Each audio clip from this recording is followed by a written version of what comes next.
Bab 841 kembali ke jalan neraka. Nama, Kaisar Tertinggi Pedang Penulis, Luan Si Kuangdao. Plus matikan mengatur ulang. Cahaya dari cermin ilahi yang menyinari menutupi Raja Qinguang. Di bawah cahaya ilahi, tubuhnya masih sebening batu giok dan ada jejak caotik aura kuning samar. Kuasa abu-abu dosa yang awalnya sedikit hampir lenyap. Ding Hao mengangguk puas. Ini berarti bahwa selama periode waktu ini, Raja Qinguang tidak melakukan kejahatan sebagai kepala aula pertama di antara 10 aula jalan neraka tetapi dengan hati-hati mematuhi tugasnya. Caotik aura kuning samar di tubuhnya seharusnya adalah energi kebajikan yang legendaris. Raja Qinguang menjaga sungai kelupaan dan cermin karma, menghakimi yang baik dan yang jahat serta mempertobatkan orang mati. Dia mempunyai kebajikan besar dengan melakukan hal ini. Sesuai dengan harapan Ding Hao, dia dapat mengembangkan energi kebajikan. Yah, kamu telah melakukan pekerjaan dengan baik. Terima kasih atas kerja keras Anda, kata Ding Hao sambil tersenyum. Mendengar ini, Raja Qinguang sangat gembira. Segala sesuatu yang telah dia lakukan akhirnya diakui oleh Ding Hao, yang lebih menarik daripada hadiah apapun. Ding Hao memandangi sungai hitam yang besar dan lebar. Di sungai, roh orang mati yang lebat naik dan turun tampak seperti potongan kayu hitam. Mereka mengalir bersama sungai tanpa roh apapun. Tampaknya ada lebih banyak roh orang mati di sungai daripada terakhir kali dia berada di sini. Bagaimana ini bisa terjadi? Secara logika, dia telah menyerap banyak roh orang mati di pagoda Buddha yang menjulang, tapi masih ada batasnya. Jika Raja Qinguang menanganinya dengan baik, jumlahnya hanya akan lebih kecil, bukannya lebih besar. Mungkinkah, Guru, sejak Anda datang ke sini terakhir kali, saya tidak tahu mengapa jumlah hantu di sungai kelupaan mulai meningkat secara bertahap. Saya telah mencoba siang dan malam tetapi hampir tidak dapat mempertahankan kejernihan sungai di depan cermin karma, Raja Qinguang berkata buru-buru. Ding Hao mengangguk dan berkata, saya mengerti. Mungkin jiwa orang mati di dunia luar akan datang ke sini tanpa henti setelah jalan neraka dibuka. Jika itu masalahnya, Raja Qinguang sendiri pasti tidak akan bisa menghakimi semua roh orang mati jika situasi ini terus berlanjut. Dia pasti disita setiap menitnya untuk melakukan persidangan siang dan malam. Sudah waktunya untuk mencarikannya beberapa pembantu.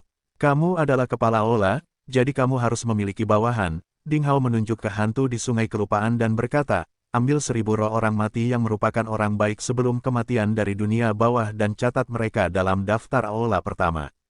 Mereka adalah pelayan hantu yang akan membantumu menilai yang baik dan yang jahat.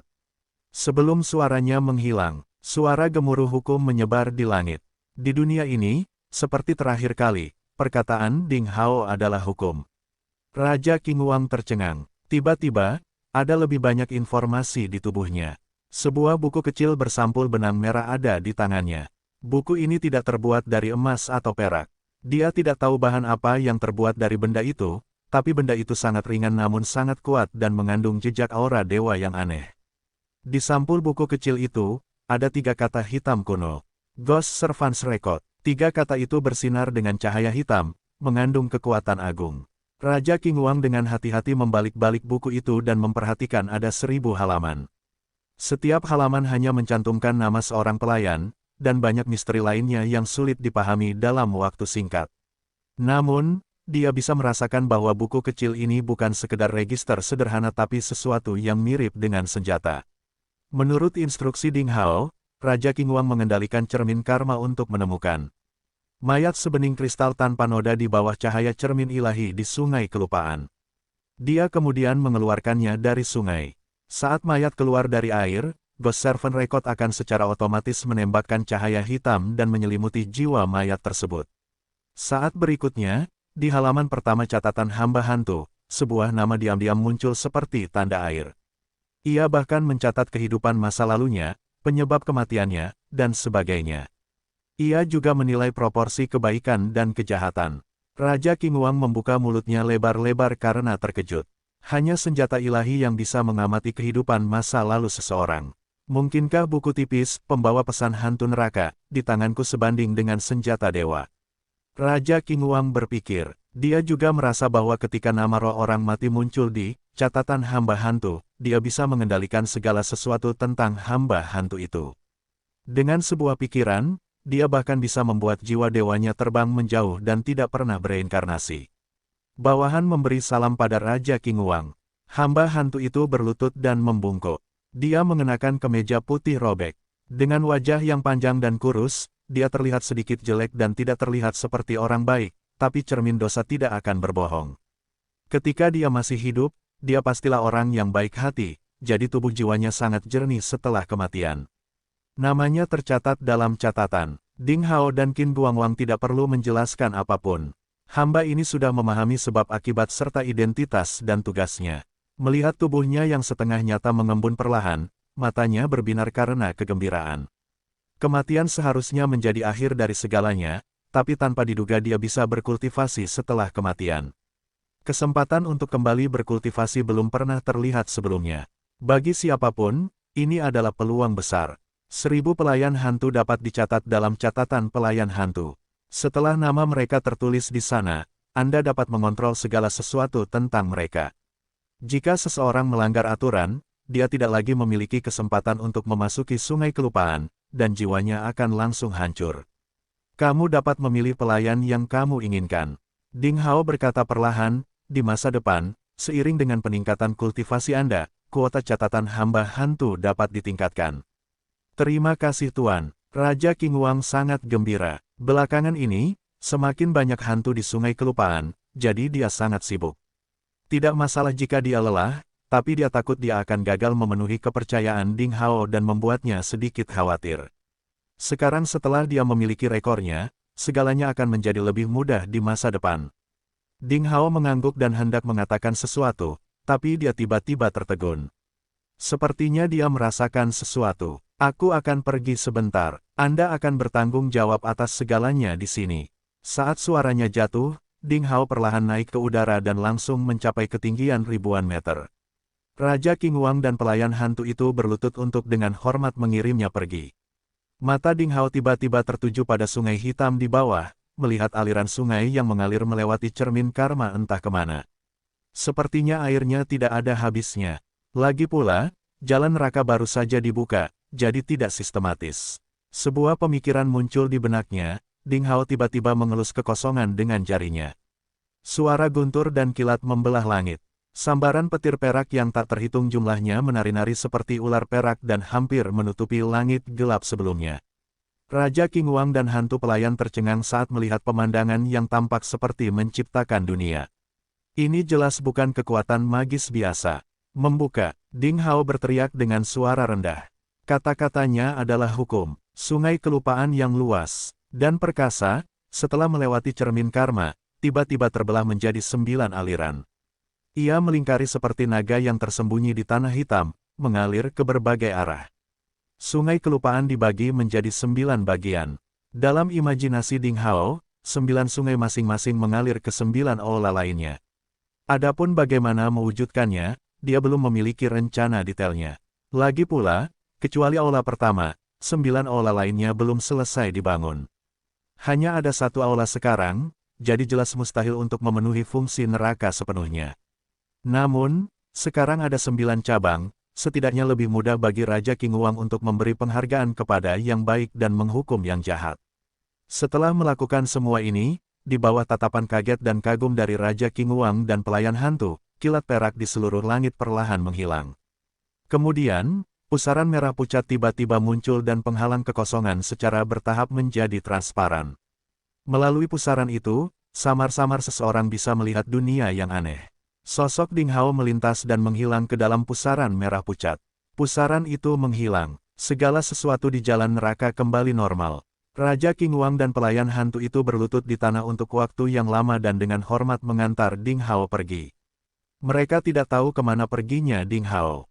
Itu jelas bukan sesuatu yang berada dalam jangkauan pengetahuan dan pemahaman mereka.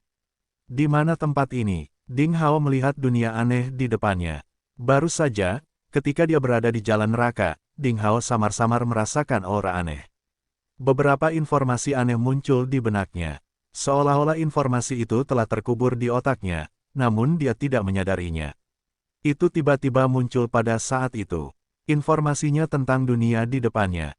Itu adalah dunia aneh yang hampir berbatasan dengan jalan neraka. Ding Hao secara naluriah tahu bahwa dia bisa berpindah-pindah antara dua dunia ini sesuka hati. Itu sebabnya dia datang ke sini secepat mungkin. Melihat keluar, dia bisa melihat pegunungan bergelombang dan hutan indah di sekitarnya. Di kejauhan, matahari terbenam berwarna merah seperti darah, mewarnai daratan dalam radius 10 juta mil menjadi merah. Saat angin bertiup, hutan melambai seperti lautan darah yang bergelombang. Di kejauhan, auman binatang buas terdengar. Seluruh negeri itu luas, misterius dan indah. Dibandingkan dengan jalan neraka yang mati dan sunyi di mana-mana, dunia ini menarik dan hidup. Jika jalan neraka adalah dunia kematian, maka dunia di hadapannya adalah surga.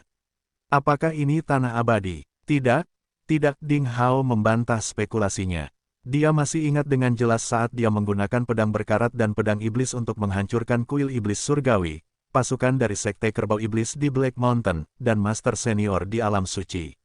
Setelah itu, dia secara otomatis dibawa ke dalam formasi papan catur di gua misterius dan dikirim keluar dari sekte pencari ilmu pedang dengan kunci batu yang melarikan diri dari langit. Jika makhluk tertinggi dari kedua klan itu benar, maka dia seharusnya dipindahkan ke tanah abadi yang legendaris. Namun, tempat yang dia capai adalah jalan neraka. Ding Hao berpikir lama dan hanya memberikan satu penjelasan. Dia mungkin sedang tertidur dan itulah sebabnya dia datang ke jalan neraka. Alasan mengapa dia memasuki jalan neraka terakhir kali adalah karena dia sedikit lelah dan tertidur di penginapan setelah dia mengalahkan klan iblis yang mengepung kota Tianyuan. Jika itu adalah jiwa atau pikirannya di jalan neraka setelah dia tidur, maka pada saat ini, dia jelas juga merupakan jiwa atau pikirannya. Ketika dia datang ke dunia yang aneh dan indah ini dari jalan neraka, dia sama sekali tidak merasa tidak nyaman. Perasaan yang ditimbulkan oleh Mind esensial masih sama dengan perasaannya di neraka. Jika itu masalahnya, mata Ding Hao berkilat karena dia sudah mengetahui sebagian besarnya. Dunia yang sama dengan jalan neraka adalah 5 kata lainnya dari 6 jalan. Ini juga bertepatan dengan kekuatan senjata ilahi cakram samsara surgawi. Tapi manakah dunia yang indah dan semarak di antara 6 jalan? Yang disebut 6 jalan mengacu pada jalan neraka, jalan hantu lapar, jalan binatang, jalan manusia, jalan asura, dan jalan surga. Di antara mereka, Ding Hao telah melihat jalan neraka, tetapi dia belum melihat 5 jalan lainnya dan tidak tahu seperti apa bentuknya. Sekarang Ding Hao tidak dapat mengontrol cakram samsara surgawi dengan bebas, jadi dia tidak tahu jalan mana dalam cakram yang terbuka selain tahu neraka. Tepat pada saat ini, tiba-tiba, terdengar suara perkelahian dan raungan di kejauhan. Segala jenis aura kuat membubung ke langit dan mengguncang pegunungan di kejauhan. Tanahnya retak dan menyemburkan lahar merah panas yang membanjiri daratan indah bagai lautan.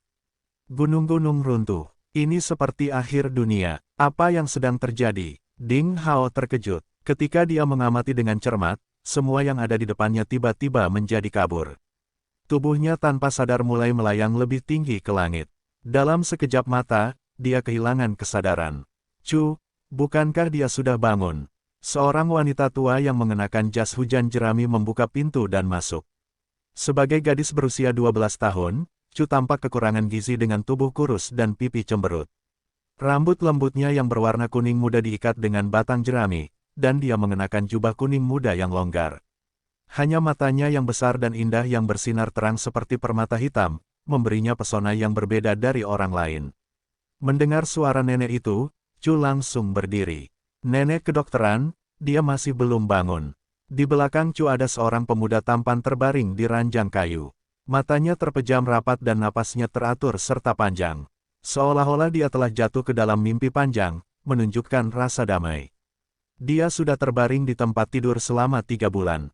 Saya khawatir dia tidak akan bangun selamanya. Wanita tua itu meraih telapak tangan Chu yang sangat ramping dengan rasa kasihan dan berkata, Chu, gadis bodoh, jangan khawatir tentang orang asing ini.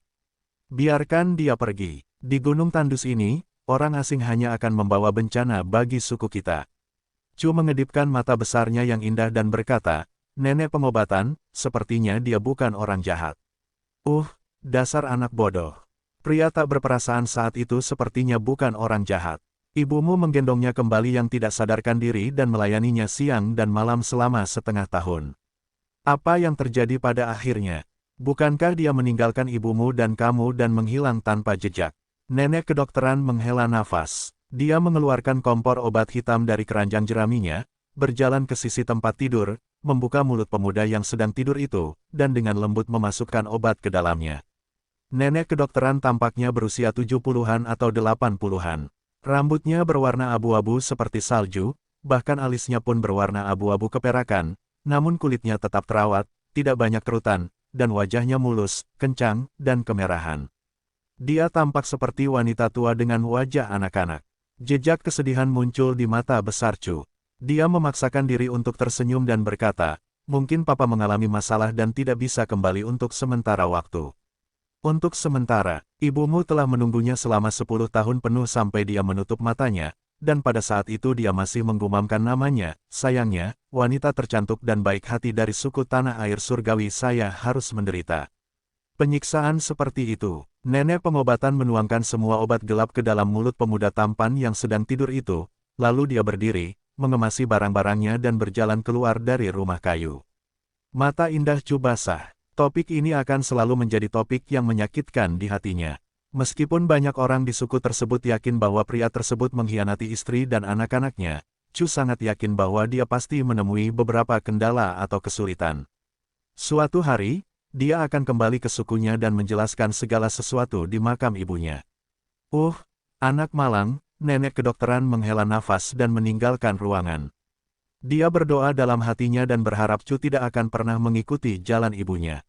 Sejak Chu membawa kembali pria aneh yang cantik ini di hutan belantara di luar suku 3 bulan lalu, apa yang terjadi pada ibu Chu terulang kembali. Ketika Chu memandang pria yang sedang tidur itu, nenek pengobatan menemukan sesuatu yang belum pernah terlihat sebelumnya di matanya yang persis sama dengan tatapan ibunya di masa lalu. Sinar matahari keemasan mengintip melalui ambang jendela, menghangatkan seluruh gubuk kayu. Chu berbalik dan menatap pemuda tampan yang terbaring di tempat tidur. Dia khawatir dan bergumam pada dirinya sendiri, kapan kamu akan bangun? Nenek pengobatan adalah dokter terbaik di suku tanah air surgawi. Obat yang diresepkannya bahkan bisa menghidupkan kembali ternak yang sekarat dalam sekejap. Tapi Anda sudah minum obat selama 3 bulan. Kenapa kamu tidak bangun? Sinar matahari keemasan menyinari wajah pemuda yang tertidur itu, membentuk lekuk tubuh yang sempurna. Dia tampak seperti dewa yang sedang tidur. Chu menatapnya lama sekali, lalu menghela nafas pelan. Dia berbalik, mengemasi semua yang ada di ruangan itu dan membuka pintu untuk keluar. Tepat pada saat ini, ada suara lembut di belakangnya. Sosok langsing Chu bergetar dan menunjukkan ekspresi tidak percaya. Dia langsung berbalik dan melihat pemuda tampan di atas ranjang kayu keras berwarna hijau itu menggerakkan tubuhnya sedikit dan napasnya menjadi lebih cepat. Setelah itu, dia perlahan membuka matanya. Ketika matanya yang seperti bintang terbuka, dia sedikit bingung dan kemudian menjadi waspada dan terkejut seketika. Tiba-tiba, dia menggoyangkan tubuhnya untuk bangun dari tempat tidur. Namun, karena tubuhnya yang rapuh, dia hanya bergerak sedikit dan tidak bisa bangun. Jangan bergerak. Pulih dari keterkejutannya, Chu segera datang ke samping tempat tidur dan dengan lembut memegangi pemuda yang baru saja bangun. Dia berkata, kamu koma selama 3 bulan. Tubuhmu terlalu lemah untuk bergerak. Tolong jangan bergerak. Pemuda itu menatap Chu. Dalam sekejap, Chu merasa merinding. Seolah-olah ada binatang buas yang menakutkan telah mengunci dirinya dan hendak menyerangnya. Namun di saat berikutnya, pemuda itu menunjukkan senyuman manis dan hangat. Senyuman ini begitu hangat dan mempesona sehingga Chu yakin perasaan mengerikan yang baru saja dia alami hanyalah ilusi. Siapa kamu? Di mana tempat ini? Pemuda itu berbaring diam di tempat tidur dan tidak bergerak melainkan bertanya sambil tersenyum. Suara yang sangat indah. Chu tersipu dan berkata, ini adalah suku tanah air surgawi. Namaku Nalan Chu, dan semua orang memanggilku Chu. 3 bulan lalu, aku menemukanmu tak sadarkan diri di hutan belantara di luar tembok suku, jadi aku menggendongmu kembali.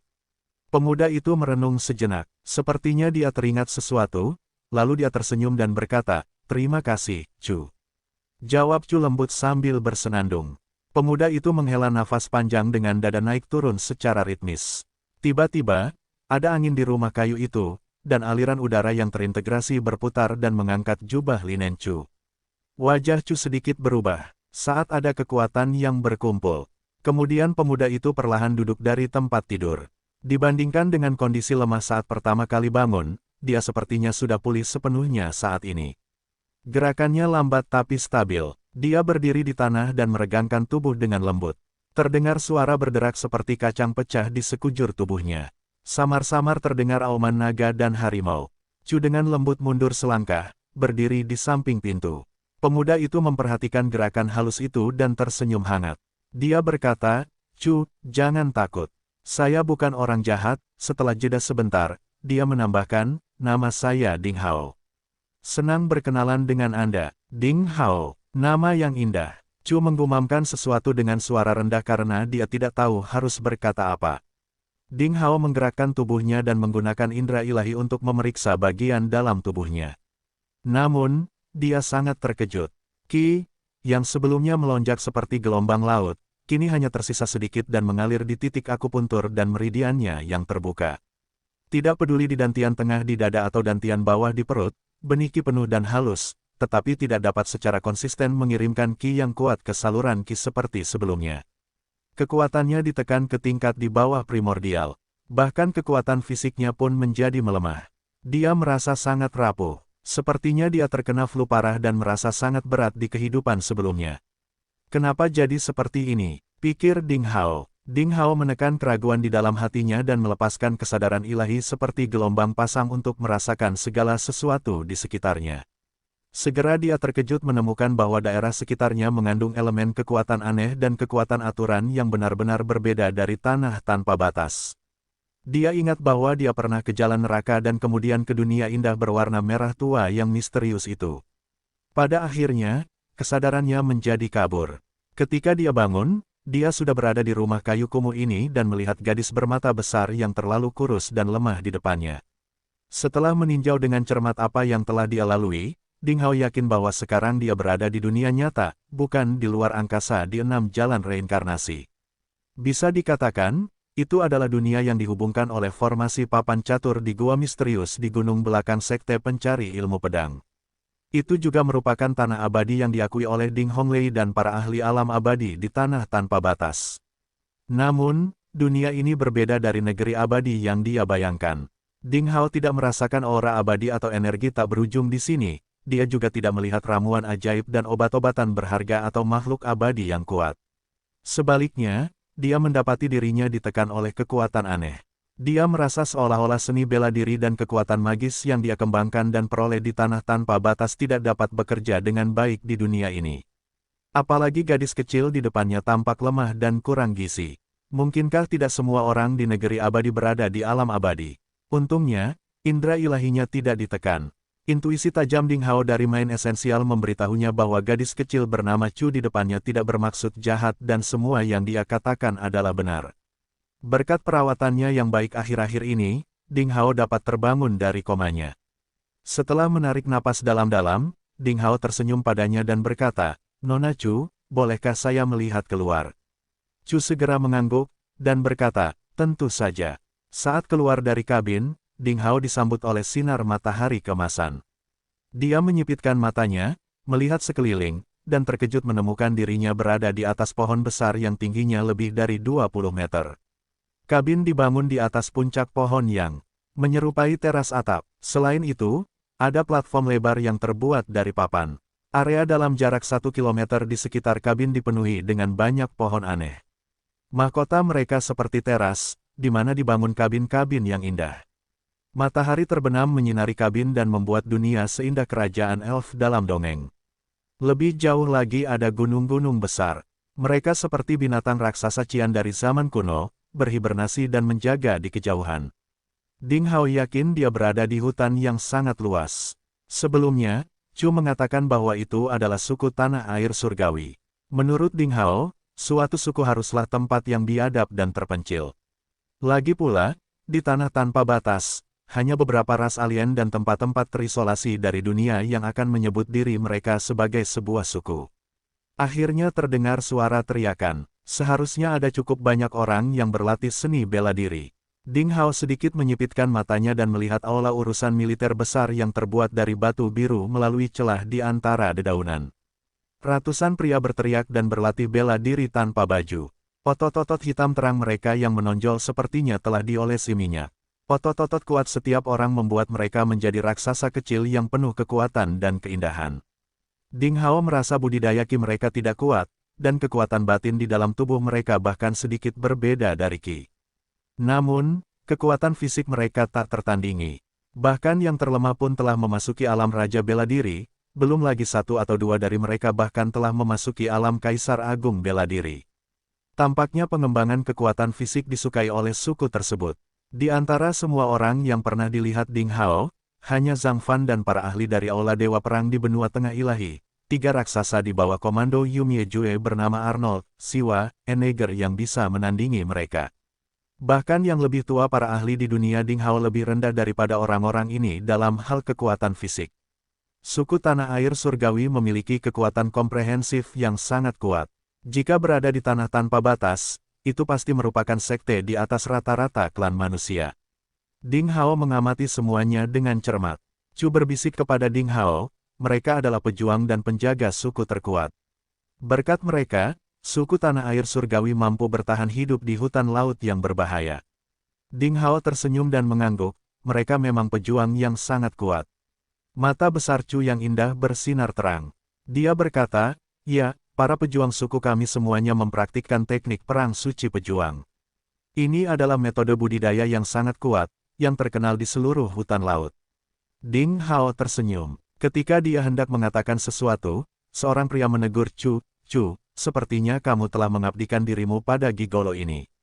Anda bahkan memberitahunya metode budidaya suku kami. Apakah kamu tidak takut dihukum karena mengkhianati suku?" Kata-kata itu keluar dari mulut seorang anak laki-laki berotot dengan alis tebal dan mata besar, yang sepertinya berusia sekitar 15 atau 16 tahun. Dia menginjak dahan pohon yang lembut 10 meter jauhnya dan dengan lembut melompat ke arah mereka, meninggalkan busur di udara. Mendengar perkataan pria itu, wajah Chu langsung memucat. Dia menundukkan kepalanya dan tidak berkata apa-apa.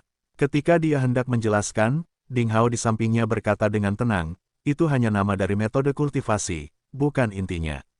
Tidak ada salahnya menyebutkan namanya.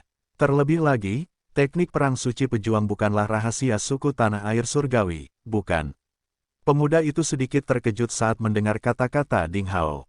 Segera, dia berkata dengan marah, kamu hanyalah orang luar. Saya tidak tahu apa yang ada dalam pikiran Anda. Anda tidak memenuhi syarat untuk berbicara di sini. Jika Anda sudah pulih, silakan pergi sekarang. Orang luar tidak diterima di suku Tanah Air Surgawi. Tidak, dia baru saja bangun.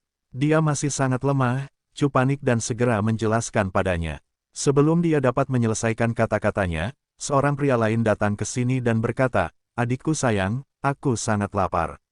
Apakah kamu punya sesuatu untuk dimakan?" Seorang pemuda berjubah putih perlahan berjalan dari belakang kabin. Ding Hao sedikit terkejut. Kapan dia muncul di belakang kabin? Aku bahkan tidak memperhatikannya sebelumnya. Apakah kekuatannya melebihi kekuatanku? Mustahil. Bahkan seorang ahli di puncak alam tak terkalahkan tidak dapat lepas dari deteksi kesadaran ilahi saya. Bagaimana pemuda berkulit putih ini bisa melakukannya? Ding Hao menemukan sesuatu yang aneh pada pemuda itu. Pemuda berbaju putih itu berpakaian rapi. Jubah putihnya sebersih salju, tanpa noda apapun.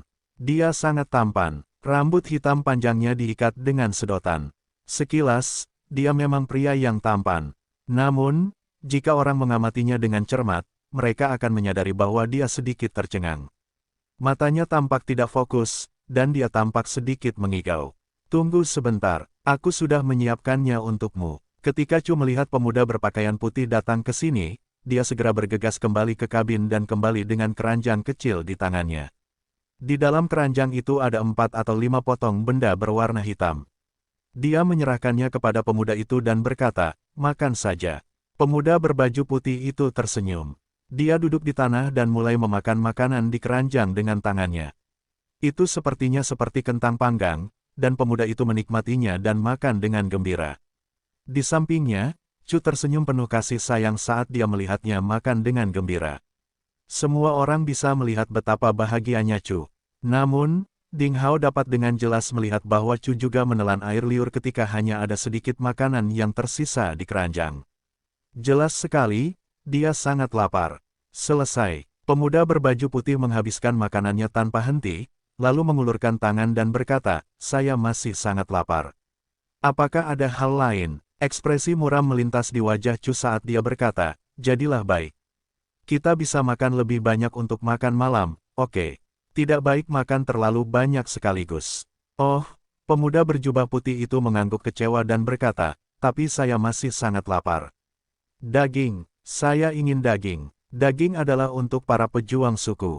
Orang idiot sepertimu tidak pantas mendapatkan daging." Pemuda berotot di sampingnya tidak bisa menahan diri untuk tidak berkata, "Dasar bodoh. Anda akan diusir dari suku tersebut dan mati kelaparan jika Anda berada di suku lain. Jika bukan karena Chu telah mewariskan makanannya padamu selama bertahun-tahun, kamu pasti sudah mati." Sampah. Pemuda berjubah putih itu menatap pria berotot itu, tidak mengucapkan sepatah kata pun. Jangan katakan itu pada adikku," kata Chu dengan marah dan melindungi pemuda berjubah putih itu. Pemuda berotot itu mengerutkan bibirnya.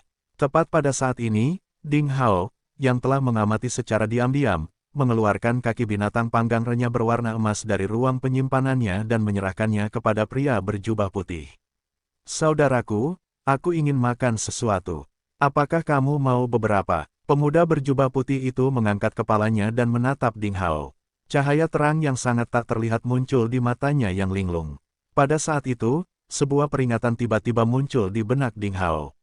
Dia merasa bahaya telah menyelimuti seluruh tubuhnya seolah-olah dia telah menjadi sasaran binatang buas. Namun, saat berikutnya, perasaan ini tiba-tiba menghilang. "Siapa kamu?" Dagingnya harum sekali. "Saya menginginkannya." Pemuda berjubah putih itu menjadi gila lagi. Dia mengambil kaki binatang panggang dari tangan Ding Hao dengan tampilan kusam dan melahapnya dalam gigitan besar, terlepas dari minyak yang menodai jubah putihnya. "Lesat, haha, enak sekali." Dia tertawa bahagia seperti anak kecil yang lugu. Pemuda berotot itu tidak bisa menahan air liurnya saat dia mencium bau daging. Ding Hao tersenyum dan juga memberinya sepotong daging panggang. Intuisi tajam Ding Hao dari main esensial memberitahunya bahwa meskipun pemuda berotot itu terdengar garang, dia memang bukan orang jahat. Pemuda berotot itu ragu-ragu sejenak dan mengambil beberapa suap daging. Tiba-tiba, dia sepertinya memikirkan sesuatu. Dia menatap Ding Hao dan berkata, "Orang asing, bisakah bantuan kecil itu membelikanku?" "Kamu terlalu naif. Sebelum saya mengetahui latar belakang Anda, saya akan selalu mengawasi Anda." Ternyata sang kakak diutus oleh suku tersebut untuk mengawasinya.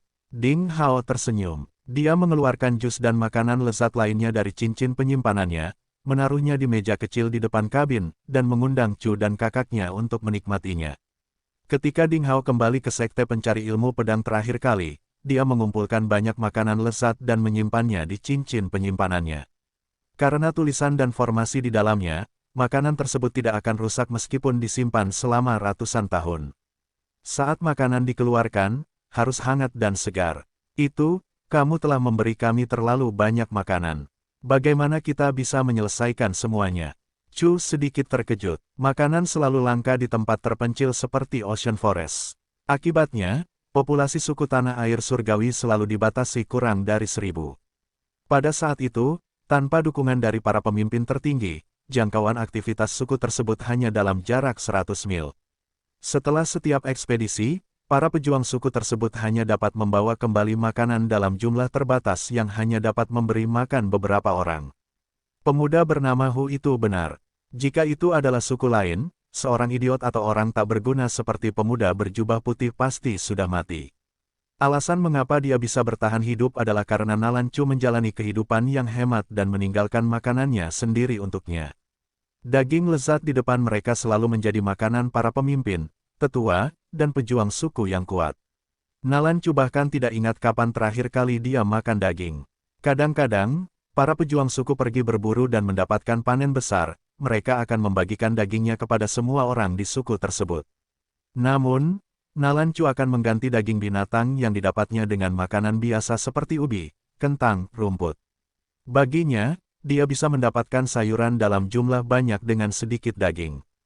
Meskipun sayurannya tidak terasa enak, mereka tidak akan mati kelaparan. Dalam beberapa tahun terakhir, Nalan Chu telah belajar cara membuat jamu dari nenek pengobatan, yang dihormati karena bakatnya di bidang pengobatan. Dengan cara ini, Chu hampir tidak bisa memberi makan dirinya sendiri dan saudara laki-lakinya yang konyol. Nalan Chu tidak percaya ketika dia melihat begitu banyak makanan lezat di depannya. Ding Hao berkata sambil tersenyum, jika bukan karena Nona Chu, saya mungkin sudah mati di hutan belantara. Saya tidak tahu bagaimana mengungkapkan betapa bersyukurnya saya, jadi saya membawakan makanan dan berharap Anda dapat menikmatinya. Lezat, sangat lezat. Anda orang baik, aku menyukaimu. Pemuda berjubah putih mulai makan. Dia tersenyum bodoh pada Ding Hao dan menyatakan dukungannya padanya. Akhirnya, Chu tidak bisa lagi menahan godaan makanan lezat itu. Dia mengambil sepotong kecil daging panggang dan memasukkannya ke dalam mulutnya. Rasanya yang luar biasa membuatnya gemetar karena kegembiraan. Seperti apa rasanya dagingnya, Chu bahkan menyedot minyak di jarinya. Pada saat itu, Ding Hao sudah mengetahui kurang lebih tentang situasi suku tanah air surgawi. Tampaknya kehidupan orang-orang di dunia ini tidak baik. Beberapa pejuang suku tanah air surgawi memiliki kekuatan fisik di alam Kaisar Agung bela diri. Namun, sulit untuk mendapatkan makanan dan pakaian yang cukup bagi masyarakatnya. Jika berada di tanah tanpa batas, Kaisar Agung bela diri hampir bisa menjadi seorang dominator yang bisa mendapatkan apapun yang diinginkannya. Bagaimana dia bisa merasa malu? Ding Hao juga makan sesuatu. Ding Hao masih sedikit lemah sekarang, bukan hanya karena penindasan kekuatan unik aturan di dunia ini dan pengaruh perjalanan melalui formasi papan catur tetapi juga karena efek samping dari pengaktifan pedang iblis dan pedang berkarat di pada saat yang sama dalam pertempuran sekte pencari ilmu pedang. Apa itu? Baunya enak sekali. Sebuah suara datang dari jauh. Saat berikutnya, beberapa sosok muncul di platform pohon. Mereka adalah prajurit lapis baja dari suku tersebut. Mengapa ada daging di rumahmu? Beraninya kamu merahasiakan daging. Katakan padaku, dari mana kamu mendapatkan barang-barang itu? Pemimpin kekar itu menatap mereka dan bertanya dengan tegas. Daging harus diberikan kepada prajurit yang perlu menambah kekuatan. Akibatnya, menyembunyikan atau mencuri daging merupakan dosa terbesar di semua suku. Chu panik. Dia segera berlutut di tanah, berkata, Tuan De Biao, mohon jangan marah. Saya tidak berani menyembunyikan daging di rumah saya. Daging dan hidangan di sini bukan milik saya. Itu adalah barang milik saudara Ding Hao. Jika kamu tidak percaya padaku, kamu bisa bertanya pada Hu. Pemuda berotot bernama Hu segera menceritakan apa yang terjadi. Oh, itu kamu, De Biao? Orang kuat, memandang Ding Hao dari atas sampai ujung kaki dan berkata, apakah kamu orang asing yang dibawa Chu dari hutan belantara? Apakah kamu sudah pulih? Jika ya, silakan pergi sesegera mungkin. Suku tanah air surgawi tidak menerima orang luar. Saat mata Ding Hao menyapu orang-orang itu, dia menemukan bahwa pria kuat bernama De Biao ini seharusnya menjadi pemimpin para pejuang. Pengembangan kekuatan batin De Biao berada di alam mentor bela diri agung, namun kekuatan fisiknya telah memasuki alam Kaisar Agung bela diri 3 lubang atau 4 lubang, yang sangat luar biasa. 6 pria kuat lainnya di belakangnya adalah pejuang dengan kekuatan fisik Kaisar Agung bela diri setengah langkah. Oke, saya akan pergi secepatnya, kata Ding Hao dengan tenang. Dia berniat meninggalkan suku ini dan mencari tahu dunia luar. Dia ingin mengetahui apakah itu yang disebut tanah abadi dan kemana perginya orang-orang yang datang ke dunia ini melalui formasi transmisi. Selain itu, dia harus mengikuti instruksi Ding Honglei dan berusaha menemukan dewa perang tertinggi wilayah tengah dan pakar alam abadi lainnya yang telah memasuki tanah abadi melalui gerbang menuju tanah abadi di Greenwood Cliff. Karena terkait dengan situasi kedua klan di tanah Infinity. Akibatnya, dia tidak pernah berpikir untuk terus tinggal di suku tanah air surgawi. Mendengar kata-kata Ding Hao, pria kuat Bebiao mengangguk. Kemudian dia menunjuk makanan lezat di atas meja dan berkata, menurut aturan suku, dari manapun asalmu, kamu harus menyerahkan dagingnya kepada kami. Tuan De Biao, bagaimana Anda bisa melakukannya? Chu merasa terkejut dan ingin mengatakan sesuatu. Ding Hao dengan lembut menariknya dan mengeluarkan lebih banyak makanan lezat dan anggur dari cincin penyimpanannya. Dia tersenyum dan berkata, tentu saja. Terima kasih semuanya telah menyelamatkan hidupku. Silakan ambil makanannya. Itu hanya sedikit tanda penghargaan saya. Melihat tumpukan makanan lezat di depan mereka, semua prajurit yang kuat menggosok mata mereka karena tidak percaya. Orang kuat Debiao melirik cincin penyimpanan Ding Hao dengan rakus, tapi dia tidak memintanya. Dia mengangguk dan meminta tentaranya untuk mengambil semua makanan, tanpa berterima kasih kepada Ding Hao atau menolak makanan tersebut. Baru setelah para prajurit pergi jauh, pemuda bernama Hu mendengus dan berkata, tidak ada aturan seperti itu di suku tersebut. Jelas sekali Debiao dan anak buahnya serakah.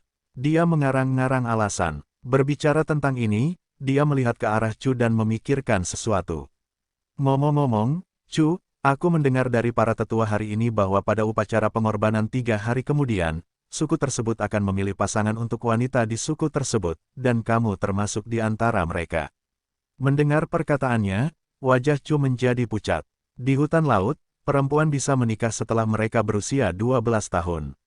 Saya senang Anda mengetahuinya sekarang. Saya harus mengingatkan Anda bahwa nenek kedokteran selalu baik kepada Anda. Jika Anda jatuh cinta dengan pejuang manapun di suku tersebut, Anda dapat memintanya untuk membantu Anda. Dengan cara ini, Anda bisa bersama orang yang Anda cintai dan tidak akan terpisahkan. Hu mengatakan sesuatu lagi, berbalik dan pergi. Ding Hao memperhatikan ekspresi Chu. Jelas sekali dia panik dan takut. Dia tampaknya tidak bersedia untuk mengikuti upacara tersebut, tetapi dia tidak tahu bagaimana menghiburnya. Orang baik, apakah masih ada daging lagi? Saya ingin daging. Pemuda berjubah putih itu dengan lembut menarik lengan baju Ding Hao dan menatapnya. Ding Hao tersenyum dan mengambil lebih banyak daging panggang untuknya. Terima kasih, Saudara Ding. Nalan Chu mengertakkan giginya dengan malu dan berbisik.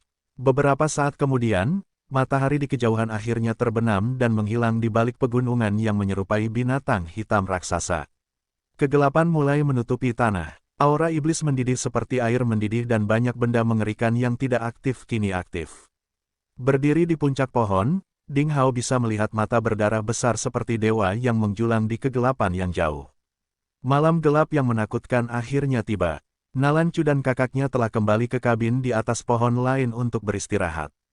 Dibandingkan dengan siang hari, cuaca di malam hari terlalu dingin, seolah-olah tiba-tiba berubah dari pertengahan musim panas ke musim dingin. Daun sebesar telapak tangan raksasa di kakinya menggulung aneh dan berubah menjadi jarum berwarna hijau. Melihat ke kejauhan, Ding Hao menemukan bahwa suku tanah air surgawi jauh lebih tenang. Suku ini meliputi wilayah seluas sekitar 3 atau 4 mil. Itu terletak di dataran tinggi pegunungan yang sedikit lebih tinggi dari daerah sekitarnya. Berdiri di puncak bukit, dia bisa melihat semuanya dengan jelas. Dikelilingi oleh tembok batu dan pohon-pohon raksasa, dan formasi indah didirikan di sini. Ada juga prajurit suku yang berpatroli bolak-balik di tembok kota. Di tanah tanpa batas, skala dan populasi suku ini lebih kecil dibandingkan dengan kota Sungai Qing. Namun, ketika Ding Hao melepaskan indera ilahinya, dia bisa merasakan bahwa ada lusinan ahli di puncak alam Kaisar Agung bela diri dan 2 pemimpin absolut di alam Sage. Bahkan para ahli dari sekte pencari ilmu pedang lebih rendah dari mereka. Sekarang Ding Hao sudah mengetahui segalanya tentang suku tersebut. Ketika dia hendak kembali ke kabin di belakangnya, dia tiba-tiba berhenti dan melihat ke kanan, berkata, siapa itu? Saat sesosok tubuh muncul dalam kegelapan, seorang lelaki tua berlengan satu dengan tubuh singa atau harimau muncul 10 meter jauhnya. Dia memegang tongkat hitam, dan kekuatan di dalam tubuhnya melonjak seperti lautan, yang jauh melampaui Zhang Fan si pedang gila. Dia menatap Ding Hao seolah-olah seekor binatang telah menemukan mangsanya. Butuh beberapa saat sebelum dia berkata, anak muda, siapa kamu? Mengapa Anda berada di wilayah suku tanah air surgawi? Suaranya kasar seolah 2 batu kasar saling bergesekan. Pada lelaki tua berlengan satu, Ding Hao merasakan aura berdarah yang hanya dimiliki oleh para master yang telah mengalami pertempuran hidup dan mati yang tak terhitung jumlahnya dan membunuh makhluk yang tak terhitung jumlahnya. Orang tua itu seperti seorang pejuang yang baru saja keluar dari medan perang di neraka. Siapa kamu? Ding Hao bertanya. Saya Leng Yun, penatua altar di suku tanah air surgawi. Penatua bertangan tunggal tidak banyak bicara. Ding Hao mengangguk dan berkata, Penatua Leng, jangan khawatir. Saya hanya seorang pejalan kaki dan orang miskin di dunia. Maksudku, tidak ada salahnya. Nalan Chu dengan baik hati membawa saya ke sini untuk perawatan karena saya terluka. Saya akan berangkat besok pagi. Dilihat dari cara berpakaian Tuan Muda Ding, Anda sepertinya bukan anggota hutan laut. Apakah kamu dari dunia lain? Lelaki tua berlengan satu itu mencoba mengeluarkan beberapa informasi darinya. Ding Hao terkejut. Tampaknya lelaki tua berlengan satu itu mengetahui sesuatu tentang dunia di luar hutan laut. Apakah Penatua Leng pernah ke wilayah luar? Ding Hao bertanya. Leng Yun tidak menjawab tetapi hanya dengan lembut menyentuh bahu kanannya dengan tangan kirinya karena lengan kanannya patah dan berkata, suku tanah air surgawi, sebagai tanah yang sangat indah, terputus dari dunia. Kami tidak ingin ikut campur dalam gejolak di wilayah luar. Saya harap Anda tidak membawa perang di wilayah luar ke suku tanah air surgawi. Ding Hao mengangguk. Jangan khawatir tentang ini, Penatua Leng. Saya tidak ada hubungannya dengan pasukan asing manapun. Mata Leng Yun yang seperti harimau menatap Ding Hao untuk waktu yang lama, dan akhirnya, dia tampak mempercayai kata-katanya dan berbalik untuk pergi. Ding Hao bisa merasakan ada lusinan master hebat yang bersembunyi di kegelapan di sekitarnya. Jelas sekali, perwira senior suku tanah air surgawi tidak mempercayainya, orang luar. Dia tidak mengatakan apapun lagi. Sebaliknya, dia berbalik dan kembali ke gubuk kayu. Setelah koma selama lebih dari 3 bulan, Ding Hao tidak mengantuk sama sekali saat ini. Dia duduk bersila di jendela kayu dan mulai mengedarkan ki-nya untuk berkultivasi. Dalam keadaan seperti itu, prioritas Ding Hao adalah mendapatkan kembali dan meningkatkan kekuatannya sesegera mungkin sehingga dia dapat melindungi dirinya sendiri. Ada kurang dari ribuan orang di suku tanah air surgawi, tetapi ada master di alam sage yang menjaganya, dan menurut Leng Yun, itu hanyalah surga untuk menghindari bencana. Oleh karena itu, tidak sulit membayangkan betapa kuatnya kekuatan di luar hutan lautan. Perbandingan kekuatan yang sederhana membuat Ding Hao menyadari bahwa dunia ini, baik itu tanah abadi atau bukan, memiliki kekuatan tangguh yang jauh lebih kuat daripada yang ada di tanah tanpa batas. Ding Hao mulai mengembangkan metode pertarungan tak terkalahkan dan melakukan segala upaya untuk melepaskan kekuatan Ki-Sid. Di saluran meridian, Ki mengalir dengan kecepatan tinggi seperti rambut. Pada saat berikutnya, perubahan yang bahkan tidak diharapkan oleh Ding Hao sendiri terjadi. Dalam kegelapan di sekitar kabin, gelombang energi aneh yang tak terhitung jumlahnya yang sulit dilihat dengan mata telanjang tiba-tiba melonjak, dan bahkan udara mulai berputar. Mereka dengan liar berkumpul menuju tubuh Ding Hao, bergegas ke setiap pori-pori tubuhnya dan bergabung ke dalamnya. Ini adalah, Ding Hao juga sangat terkejut, gelombang energi yang murni dan kuat. Saat dia menjalankan metode pertarungan tak terkalahkan, energi ini tiba-tiba muncul di langit dan bumi. Ia memiliki aura aneh yang tidak dapat diproses oleh gelombang kekuatan di tanah tanpa batas. Seolah-olah itu telah dimurnikan dan bahkan melampaui kemurnian kekuatan makan dari pedang iblis. Dengan kekuatan aneh mengalir ke tubuhnya, Ding Hao merasa seolah-olah dia tenggelam dalam energi padat seperti cairan. Tubuhnya yang lemah dan saluran meridiannya menyerap energi seperti para pelancong yang hampir terpesona di gurun panas yang menghadapi mata air dan menyerapnya dengan liar. Di bawah aktivasi metode pertarungan tak terkalahkan, kekuatan semacam ini dengan cepat menyebar ke anggota tubuh dan tulangnya dan kemudian berkumpul di saluran meridian untuk bergabung dengan ki yang setipis rambut sebelumnya dan mengalir melalui titik akupuntur yang tidak tersegel. Kecepatan ini lebih cepat daripada budidaya Ding Hao sebelumnya. Tampaknya kekuatan langit dan bumi secara otomatis berkumpul di tubuhnya dalam sekejap. Ding Hao belum pernah merasakan perasaan seperti itu sebelumnya. Dalam waktu kurang dari 30 menit, ki yang sebelumnya setipis rambut di tubuh Ding Hao kini menderu dan bergelombang seperti sungai besar. Itu dengan gila-gilaan mengenai saluran meridiannya. Semua titik akupuntur yang hampir kering diisi kembali oleh kekuatan ki dan tumbuh lebih besar dengan cepat. Keseluruhan proses itu seperti bintang-bintang kering dan layu yang dihidupkan kembali dan ditutupi oleh tanaman hijau berkat nutrisi dari hujan. Sekarang mereka bahkan menjadi lebih kuat dari sebelumnya. Ketika ki di tubuhnya penuh, Ding Hao berhenti berkultivasi. Dia perlahan membuka matanya, melihat sekeliling, dan tenggelam dalam pikirannya. Kenapa ini terjadi? Budidaya tadi sukses besar. Dengan berpikir, Ding Hao bisa memasukkan sejumlah besar energi yang luar biasa ke dalam tubuhnya. Namun, di negeri tanpa batas, sangat sulit menyerap energi dan elemen antara langit dan bumi. Oleh karena itu, banyak orang mengandalkan energi eksternal seperti kristal misterius, ramuan ajaib dan obat-obatan berharga, ramuan dan beberapa formasi prasasti yang dapat mengumpulkan energi langit dan bumi untuk membantu budidaya mereka. Bahkan di banyak tempat ajaib di tanah tanpa batas yang terbaik untuk budidaya dalam legenda, mustahil baginya untuk mencapai efek budidaya seperti itu. Ding Hao yakin tidak ada formasi pengumpul Qi di sekitar kabin saat ini.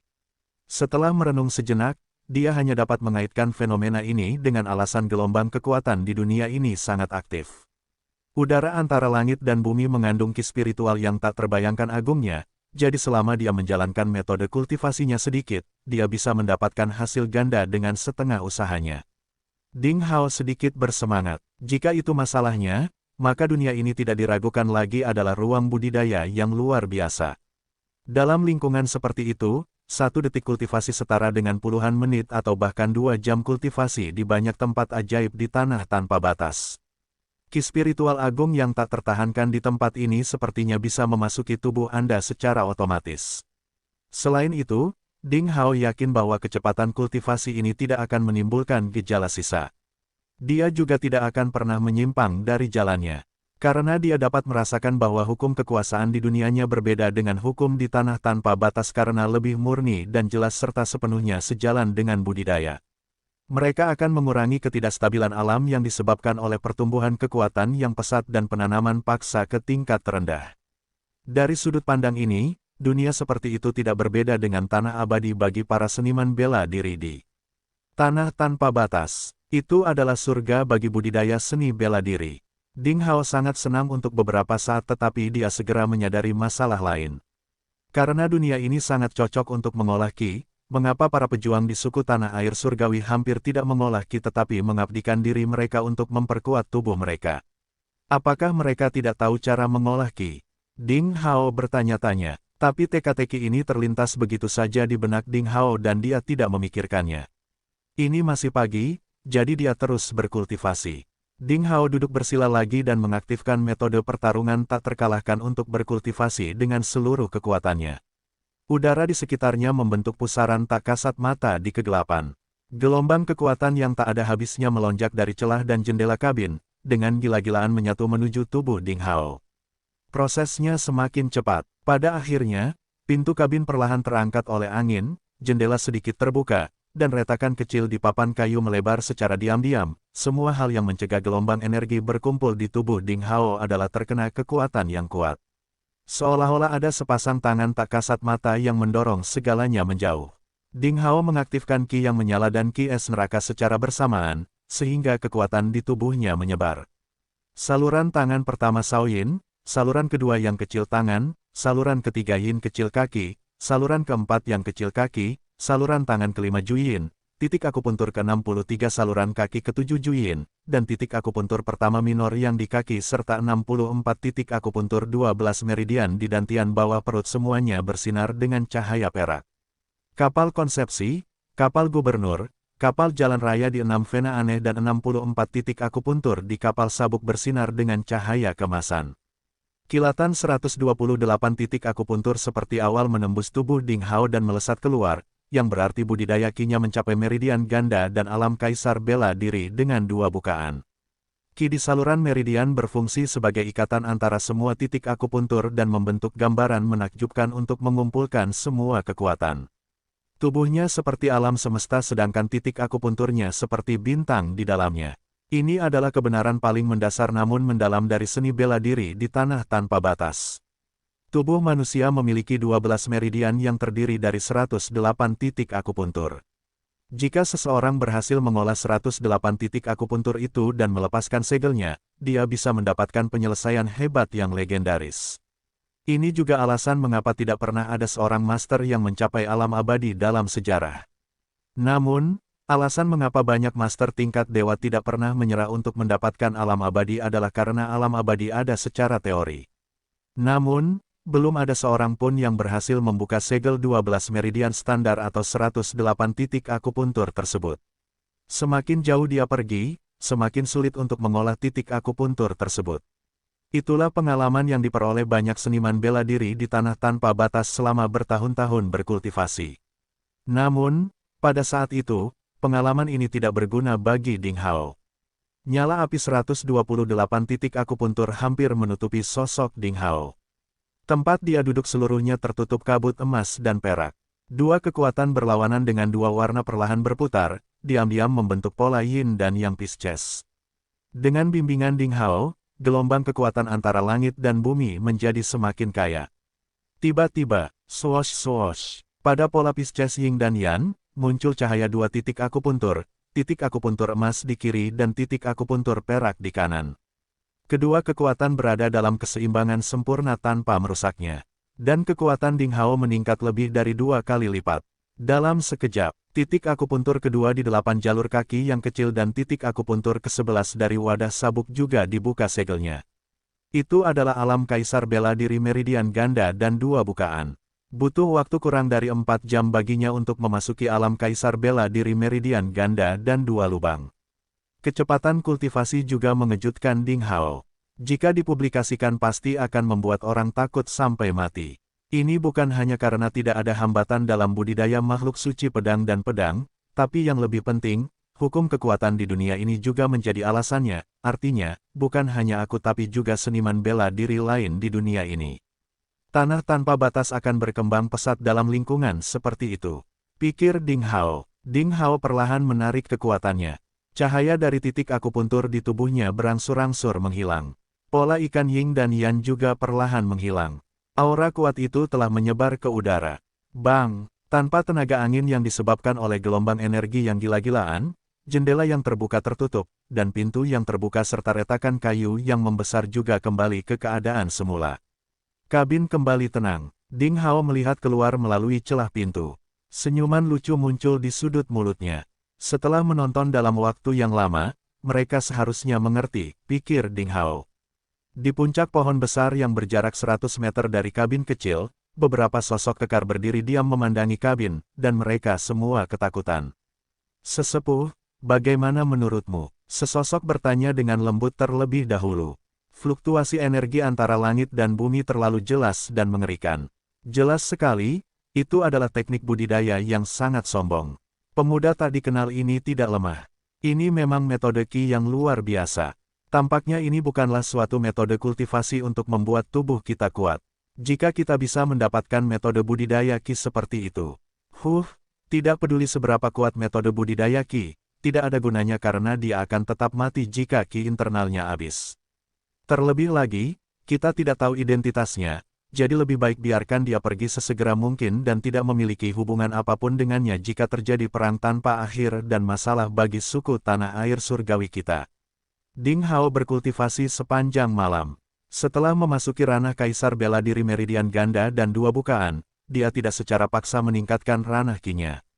Sebaliknya, dia terus-menerus menyempurnakan dan menstabilkan kekuatan Qi di tubuhnya karena dia kemudian menemukan bahwa energi yang diserap dari gelombang kekuatan yang mengembara di dunia ini lebih murni daripada yang dia peroleh di tanah tanpa batas. Energi di sini memiliki kualitas yang jauh lebih tinggi daripada di tanah tanpa batas. Ding Hao membutuhkan sepanjang malam untuk menyempurnakan energi Qi di tubuhnya. Itu seperti proses menghilangkan gulma dan melestarikan esensi, dan transformasi batin Qi-nya. Manfaatnya juga terlihat jelas. Setelah menyelesaikan penyempurnaan kekuatan sebelumnya, Ding Hao menemukan bahwa tubuhnya dapat merasakan gelombang kekuatan dan hukum kekuatan dunia ini dengan lebih jelas.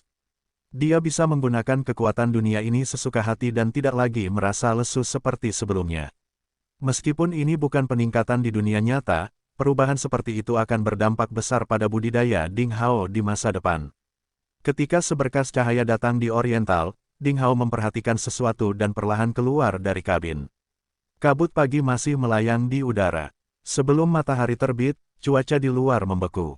Udara putih dari mulutnya terlihat jelas, bahkan burung pun menolak keluar dari sarangnya. Chu berdiri diam di depan pintu kabin kayu. Dia sedang memegang bungkusan kecil dengan tubuh kurusnya gemetar dan wajahnya yang tersenyum menjadi abu-abu karena angin dingin. Ding Hao mengangkat tangannya, dan Qi hangat menutupi dirinya. Dia bertanya dengan bingung, "Nona Chu, ada apa?" "Saudara Ding, apakah kamu akan pergi?" Chu mendongak dan bertanya. Ding Hao mengangguk. "Baiklah, kalau begitu bawalah aku bersamamu, tidak apa-apa. Bawa aku dan saudara laki-lakiku menjauh dari suku tanah air surgawi." Mata besar Chu yang indah penuh dengan harapan. Dia memandang Ding Hao dengan tatapan memohon. Ding Hao sedikit terkejut dan berkata, mengapa kamu ingin pergi? Chu menundukkan kepalanya dan berkata dengan lembut, saya tidak ingin menikah dengan pejuang suku dan memiliki anak. Saya ingin mencari seorang pria dan bertanya mengapa dia tidak pernah kembali begitu lama. Saya ingin memberitahunya bahwa wanita yang selalu menunggunya sudah meninggal. Ding Hao mendengar rasa ketegasan dalam suara lembut Nalan Chu. Oleh karena itu, dia mengangguk dan berkata, baiklah. Karena kamu benar-benar ingin meninggalkan tempat ini, aku akan mengajakmu. Benar-benar, tubuh lemah Chu bergetar, dan dia menatap Ding Hao dengan heran. Pada awalnya, dia hanya memiliki secercah harapan untuk memohon pada Ding Hao karena sangat sulit untuk membawa orang lemah seperti dirinya keluar dari hutan laut, apalagi saudara laki-lakinya yang konyol. Chu mengira dia akan ditolak oleh Ding Hao dengan sopan. Tanpa diduga, Ding Hao menyetujuinya dengan mudah. Gadis kecil ini sulit menyembunyikan kegembiraan di hatinya sekarang. Tentu saja itu benar. Ding Hao tersenyum, melihat ke langit di kejauhan, dan berkata, saya akan segera berangkat dari sini. Apakah Anda perlu mempersiapkan sesuatu? Apakah Anda perlu mengucapkan selamat tinggal kepada orang-orang di suku tersebut? Tidak, tidak. Chu menggelengkan kepalanya dan berkata, saya tidak punya teman di sini, dan saya tidak perlu mengucapkan selamat tinggal kepada mereka kecuali nenek pengobatan, tapi saya sudah memberitahunya. Itu bagus. Ding Hao mengangguk, mengambil beberapa makanan, menyerahkannya, dan berkata, silakan makan bersama saudaramu. Kami akan pergi sebentar lagi. Chu menekan kegembiraan di dalam hatinya tetapi masih melompat dengan gembira. Melihat bagian belakang gadis kecil itu, Ding Hao tersenyum. Dia memang gadis kecil yang baik dan lugu. Mungkin sejak awal ketika Chu membawanya kembali ke alam liar, dia memiliki pemikiran seperti itu. Lagi pula, dilihat dari pakaian dan penampilan Ding Hao, dia tidak terlihat seperti penduduk asli hutan laut. Dia ingin keluar dari hutan berbahaya dengan bantuannya. Namun, jika dia tidak membawanya ke suku tanah air surgawi, dia yang tidak sadarkan diri mungkin telah dimakan oleh binatang buas mengerikan di hutan. Apalagi, selama 3 bulan terakhir ini, gadis kecil itu telah merawatnya yang sedang koma. Bagaimanapun, dia adalah penyelamat hidupnya. Itu adalah prinsip Ding Hao untuk membalas kebaikan. Oleh karena itu, setelah Chu mengatakan harapannya, Ding Hao setuju setelah sedikit ragu. Kembali ke rumah kayu, Ding Hao membereskan barang-barang di tangannya. Ketika dia berbalik dan keluar, Chu sudah menunggu di luar rumah kayu bersama pemuda konyol Nalan Yuxia. Jelas sekali, dia takut Ding Hao akan pergi tiba-tiba. Ayo pergi. Melihat pegunungan yang menjulang tinggi di kejauhan, Ding Hao sangat penasaran dengan dunia ini. Apa sebenarnya dunia ini? Segalanya akan segera terungkap untuknya. Karena ada berbagai jenis batasan kuno yang diberlakukan di dalam suku tersebut, dia tidak bisa terbang. Di bawah kepemimpinan Chu, Ding Hao dan 2 lainnya mengambil banyak tikungan dan menempuh jalan yang sangat rahasia alih-alih jalan utama tempat para prajurit di suku tersebut berpatroli. Mereka membutuhkan waktu 15 menit untuk sampai ke tembok kota suku tersebut. Mereka tidak menemui satupun penjaga di jalan. Chu gugup dan takut suku tersebut akan menghentikannya pergi jika mereka menemukannya. Ada pintu tersembunyi di tembok kota di bagian ini dan bisa menampung 1 orang. Biasanya digunakan untuk keadaan darurat. Secara teori, ada tentara yang menjaganya. Chu bahkan bersiap untuk dihentikan. Namun, ketika dia mendekat, dia menemukan bahwa tidak ada seorang pun yang menjaga pintu tersembunyi itu. Dengan jantung berdebar kencang, Chu dengan cepat keluar dari pintu kecil bersama Ding Hao dan saudaranya. Saat mereka menginjak tanah di luar tembok kota, gadis itu akhirnya menghela nafas lega. Ding Hao tidak berbicara sama sekali. Ketika dia berada ratusan meter dari tembok kota, dia menoleh dan melihat ke belakang. Di tembok kota di kejauhan, sesosok tubuh tua berjas hujan jerami hijau sedang mengawasi mereka. Jika Ding Hao benar, dia pasti nenek obat yang disebutkan Chu. Apoteker tua di suku tanah air surgawi ini adalah satu-satunya teman Chu dan saudara laki-lakinya. Faktanya, nenek obat inilah yang melindungi mereka secara diam-diam, jadi semuanya berjalan lancar. Kalau tidak, mengapa Chu bisa keluar desa dengan lancar di bawah patroli yang begitu ketat? Ding Hao mengangguk untuk menunjukkan rasa terima kasihnya kepada sosok berambut abu-abu di tembok kota. Dia yakin pihak lain pasti melihatnya. Sekitar beberapa ratus meter dari suku tersebut, Ding Hao tersenyum dan berkata, baiklah, kita harus bergegas. Sebelum Chu dan Nalan Yuxia menyadarinya, tubuh mereka tiba-tiba menjadi tegang, dan mereka langsung terbang ke langit. Ada suara angin di telinga mereka, dan segala sesuatu yang mereka lihat mundur. Dalam sekejap, mereka sudah berada di langit. Seru Chu kaget, dan tangan kecilnya menggenggam erat lengan Ding Hao. Haha, menyenangkan sekali, dan indah, Nalan Yuxia yang konyol berbaju putih melihat pemandangan di bawah sambil tersenyum. Dalam sekejap mata, suku tanah air surgawi telah menghilang di kejauhan. Hutan laut sangat luas dan di luar dugaan Ding Hao. Karena Chu dan saudara laki-lakinya tidak pernah meninggalkan suku mereka dalam jarak sejauh itu, mereka juga tidak tahu jalannya. Bagi Ding Hao, sekarang ini sangat rumit karena dia tidak tahu arah. Setelah terbang beberapa saat di langit, Ding Hao menemukan bahwa pemandangan di depannya agak familiar. Ketika dia melihat lebih dekat, dia menemukan bahwa dia telah melewati tempat ini sekitar 1 jam yang lalu, tetapi sekarang dia kembali lagi. Ayo istirahat dulu. Mendarat di samping danau kecil yang murni, Ding Hao memutuskan untuk tidak terbang membabi buta sebelum dia mengetahui arahnya. Sepanjang perjalanan, samar-samar dia merasakan aura yang kuat di hutan. Jelas sekali, ada binatang buas yang kuat dan ganas yang bersembunyi di hutan, yang tidak bisa dianggap remeh. Ketika dia melepaskan kesadaran ilahi, dia menemukan bahwa tidak ada bahaya di sekitarnya, jadi Ding Hao merasa lega dan membiarkan Nalan Yuxia bermain air di arungan. Ini jelas pertama kalinya Chu datang ke tempat seperti ini. Wajahnya memerah karena kegembiraan. Bagaimanapun, dia masih remaja. Ding Hao sedang memikirkan bagaimana menghadapi arah ketika tiba-tiba beberapa aura kuat menyerbu dari kejauhan dengan kecepatan yang sangat cepat. Dalam sekejap, mereka sampai di tepi danau. Dengan beberapa suara gemuruh, tanah berguncang, dan puluhan sosok mendarat di samping danau seperti bola meriam. Seru Chu dan dengan cepat menarik Nalan Yuxia dan datang ke sisi Ding Hao. Mereka adalah penguasa dari suku tanah air surgawi. Para tuan ini telah mengejar mereka ke tempat ini. Salah satunya adalah pria berotot yang muncul kemarin. Chu, beraninya kamu mengkhianati suku itu. Mata De Biao seperti kilat, menatap Ding Hao dan dua lainnya. Dia tampak garang. Tidak, aku tidak. Wajah Chu pucat dan dia buru-buru mencoba menjelaskan dirinya sendiri. Aku hanya ingin menemukan ayahku. Itu hanya sebuah alasan. Ibumu tidak mengikuti nasihat suku pada saat itu tetapi berkolusi dengan seseorang dari luar dan melahirkanmu, yang merupakan kejahatan besar. Jika bukan karena suku tersebut menganggap Anda terlalu muda dan merawat Anda pasti sudah lama mati. Saya tidak pernah membayangkan bahwa Anda tidak hanya tidak menunjukkan rasa terima kasih kepada suku kami tetapi juga mengkhianati suku kami dan tinggal bersama orang luar seperti ibumu. Kamu benar-benar tidak punya rasa malu.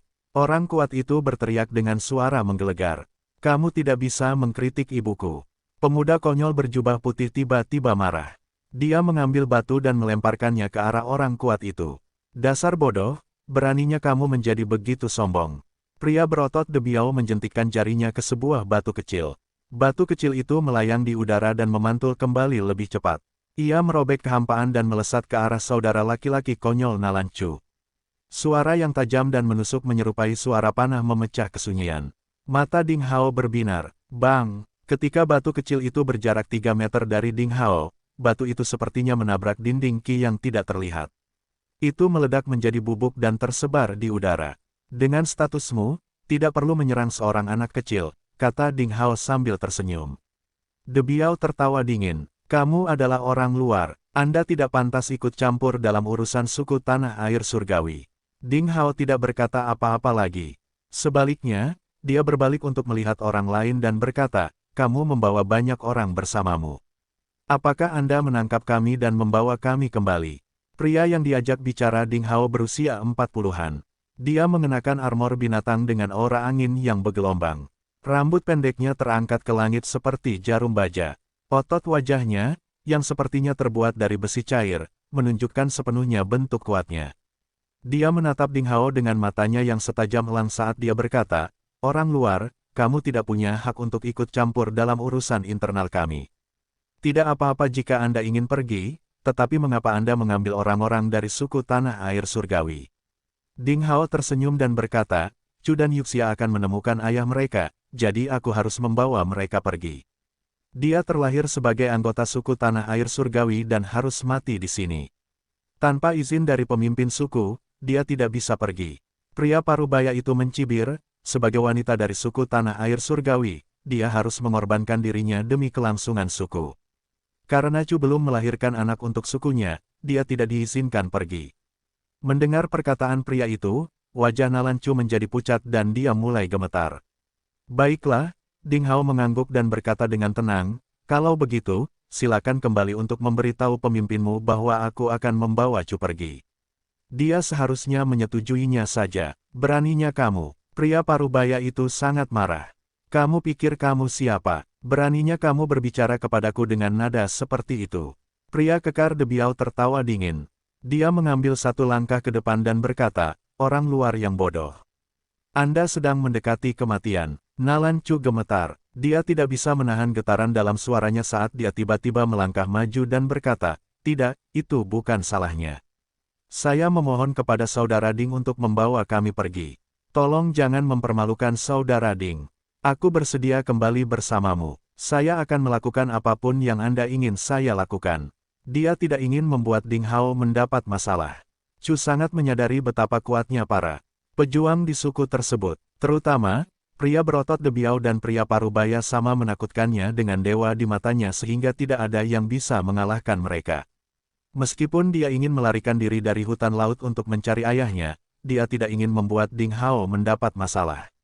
Ding Hao menghela nafas dan dengan lembut menepuk pundaknya. Dia berkata dengan tenang dan tegas, jangan khawatir, Chu. Anda membawa saya ke sini hari ini. Tidak ada yang bisa memaksamu atau membawamu pergi. Itu konyol. Betapa sombongnya kamu. Pria parubaya itu mencibir dengan niat membunuh di matanya. Ding Hao berdiri di depan Chu dan melindunginya. Senyuman di wajahnya berangsur-angsur menghilang dan sudut mulutnya sedikit melengkung. Dia berkata, itu hanya seorang marsial sage dan beberapa kaisar agung bela diri. Saya tidak sabar. Anda sebaiknya tidak mempermalukan diri sendiri atau memprovokasi saya. Jika tidak, suku tanah air surgawi Anda akan dihancurkan. Mendengar perkataannya, pria parubaya itu tercengang. Ekspresi angkuhnya menghilang seketika seolah dia baru melihat Ding Hao untuk pertama kalinya. Dia tampak muram ketika dia mengukur Ding Hao dengan hati-hati. Mengatakan kekuatan dan wilayahnya dengan mudah telah membuatnya waspada. Melihat ekspresi santai Ding Hao, pria parubaya itu tahu bahwa itu jelas bukan penyamaran yang disengaja, jadi dia berhenti membenci Ding Hao. Namun, pria berotot Debiao tidak menyadarinya. Dasar bodoh, pergilah ke neraka. Dia meraung sambil mengangkat kakinya. Tanah di bawah kakinya bergemuruh dan runtuh seolah-olah terkena meteorit. Namun, Debiao memantul seperti bola meriam dan meninju ke arah Ding Hao. Kekuatan fisik Kaisar Agung bela diri paling baik diungkapkan pada pukulan itu. Begitu dia meninju, udara meledak seperti guntur. Cetakan kepalan tangan transparan dibuat olehnya. Tinju menakutkan itu berlari begitu cepat hingga gesekannya menyebabkan nyala api di udara. Kekuatan kultivasi fisik di dunia ini sungguh menakutkan. Ding Hao berdiri diam seolah dia ketakutan. Saat tinju hendak mendarat di atasnya, Ding Hao tiba-tiba mengangkat tangannya dan memotong cetakan tinju dengan api merah di tepinya menjadi dua dengan telapak tangannya seolah-olah menggunakan pedang. Saat berikutnya, dia membuka telapak tangannya dan meraih tinju Debiao di udara. Pada saat ini, gelombang energi tak terlihat berdesir di samping Ding Hao. Mengapa? Debiao tercengang. Pukulannya cukup kuat untuk menghancurkan gunung. Namun, dia menemukan bahwa saat pukulannya menyentuh telapak tangan Ding Hao, pukulan itu menghilang dalam sekejap seperti seekor lembu tanah liat yang menghilang ke laut tanpa jejak. Tidak peduli bagaimana dia mengaktifkan kekuatannya, tinju yang bisa membunuh naga atau monster raksasa sekarang sepertinya telah tumbuh dari telapak tangan Ding Hao, tidak bisa bergerak sama sekali. Mata Ding Hao tertuju pada wajah pria berotot Debiao dan dia berkata kata demi kata, kamu ingin membunuhku. Menurut kebiasaanku, aku akan membunuh orang sepertimu. Namun, karena Chu menyelamatkanku dan aku berhutang budi pada suku tanah air surgawi, kali ini aku akan mengampuni hidupmu dan memberimu hukuman. Saya harap Anda dapat mengambil pelajaran darinya karena lain kali Anda tidak akan seberuntung itu. Enyah, ledakan. Sebelum Ding Hao menyelesaikan kata-katanya, Debiao merasakan kekuatan yang tak tertahankan datang dari tinjunya meskipun Ding Hao tidak bergerak. Dia berseru, dan seluruh tubuhnya terbang jauh lebih cepat daripada serangannya, menghantam dinding batu gunung yang jauh dan meninggalkan lubang besar di atasnya. Engah, pria berotot Debiau meluncur turun dari gunung yang runtuh dan mengeluarkan aliran darah dari mulutnya.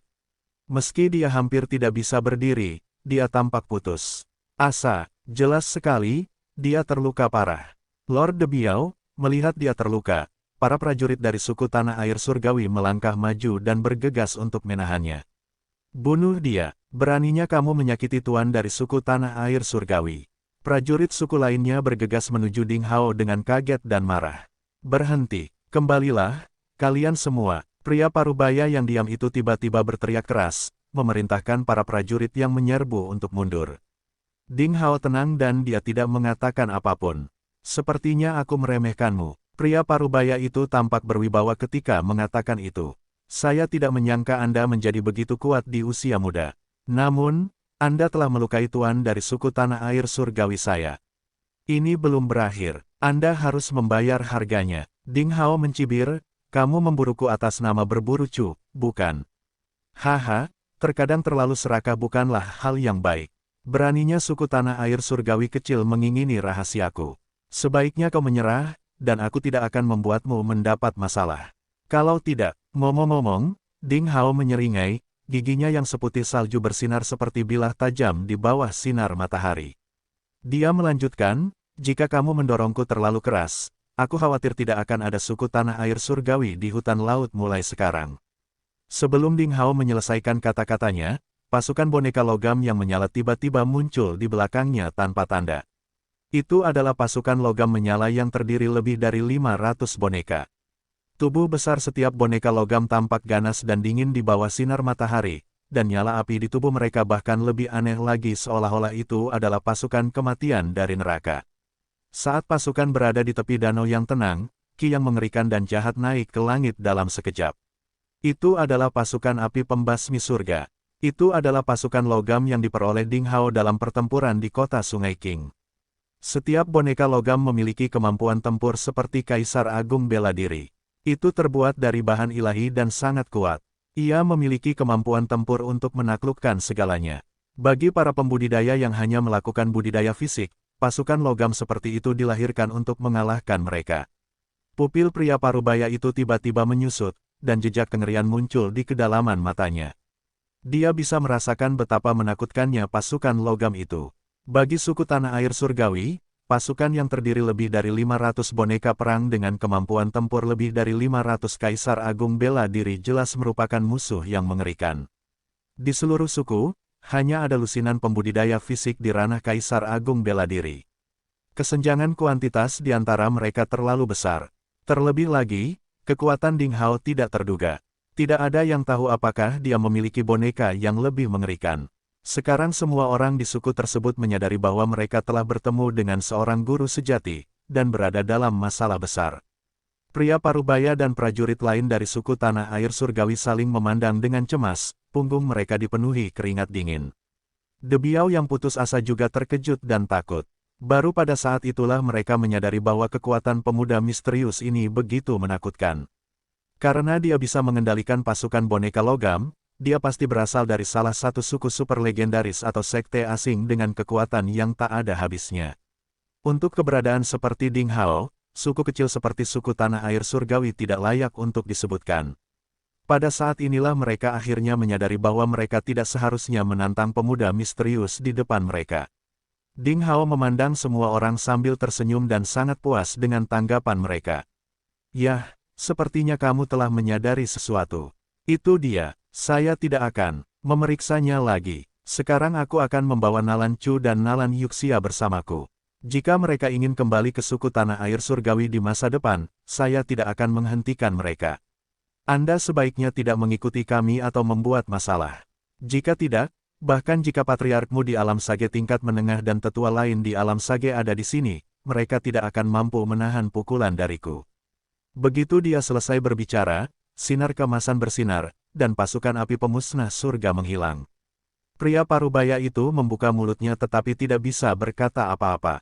Ding Hao menunjukkan budidaya 3 orang terkuat di suku tersebut, yang berarti bahwa dia telah mengetahui kemampuan tempur terbaik dari suku tersebut, dan dia tidak mempedulikannya sama sekali. Nada suara dan sikap Ding Hao benar-benar menghancurkan secercah harapan terakhir di hati pria parubaya itu.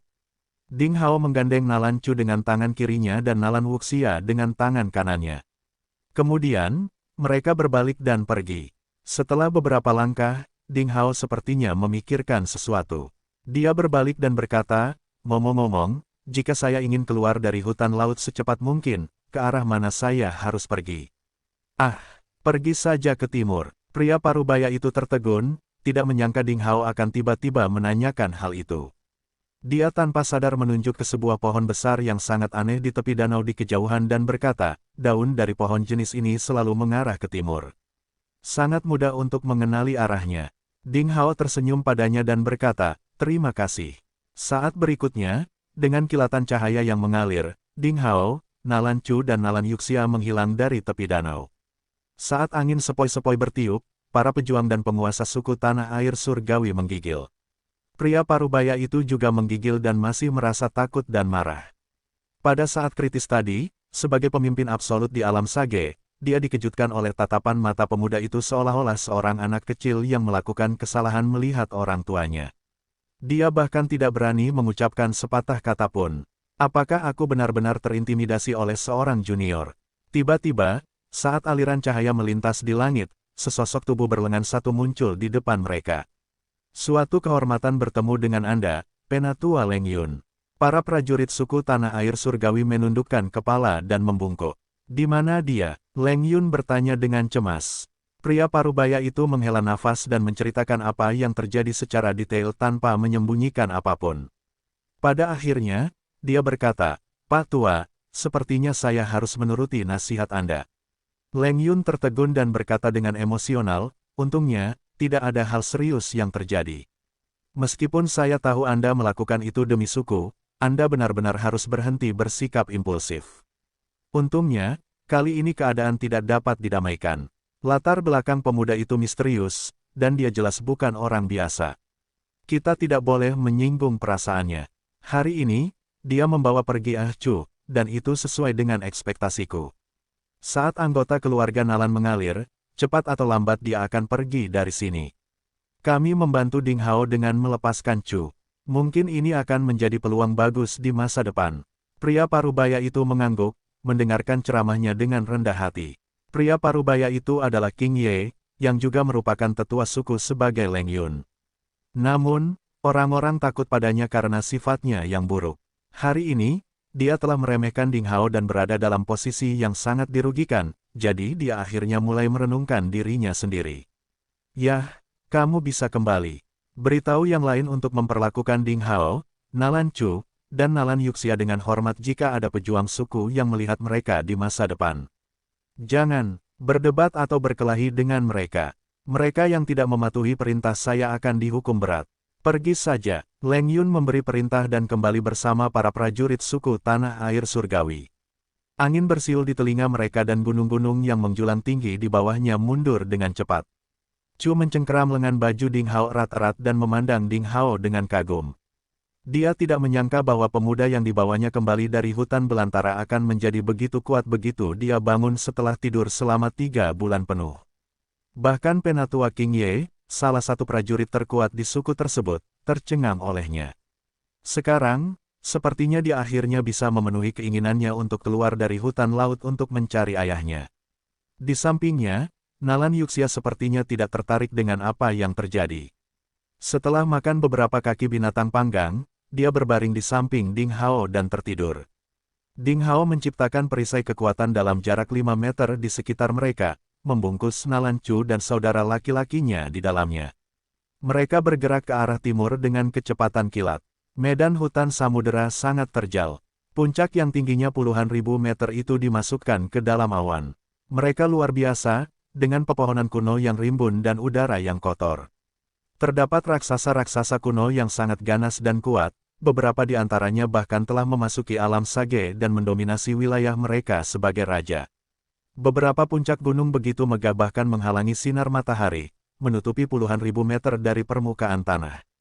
Tempat ini lembab, dan racun beracun melayang bola-balik antara pegunungan dan hutan. Lebih mudah tersesat dalam lingkungan seperti itu.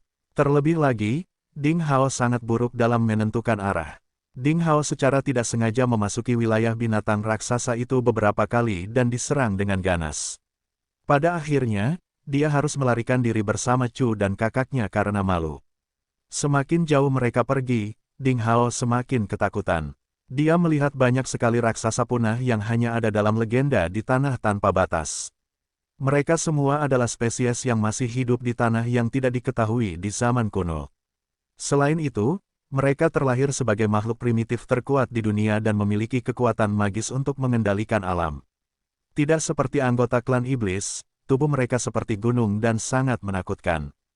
Pada akhirnya, Ding Hao bahkan melihat keturunan Qionqi, Azure Dragon, Black Warrior, dan Divine Big Dipper Beast lainnya.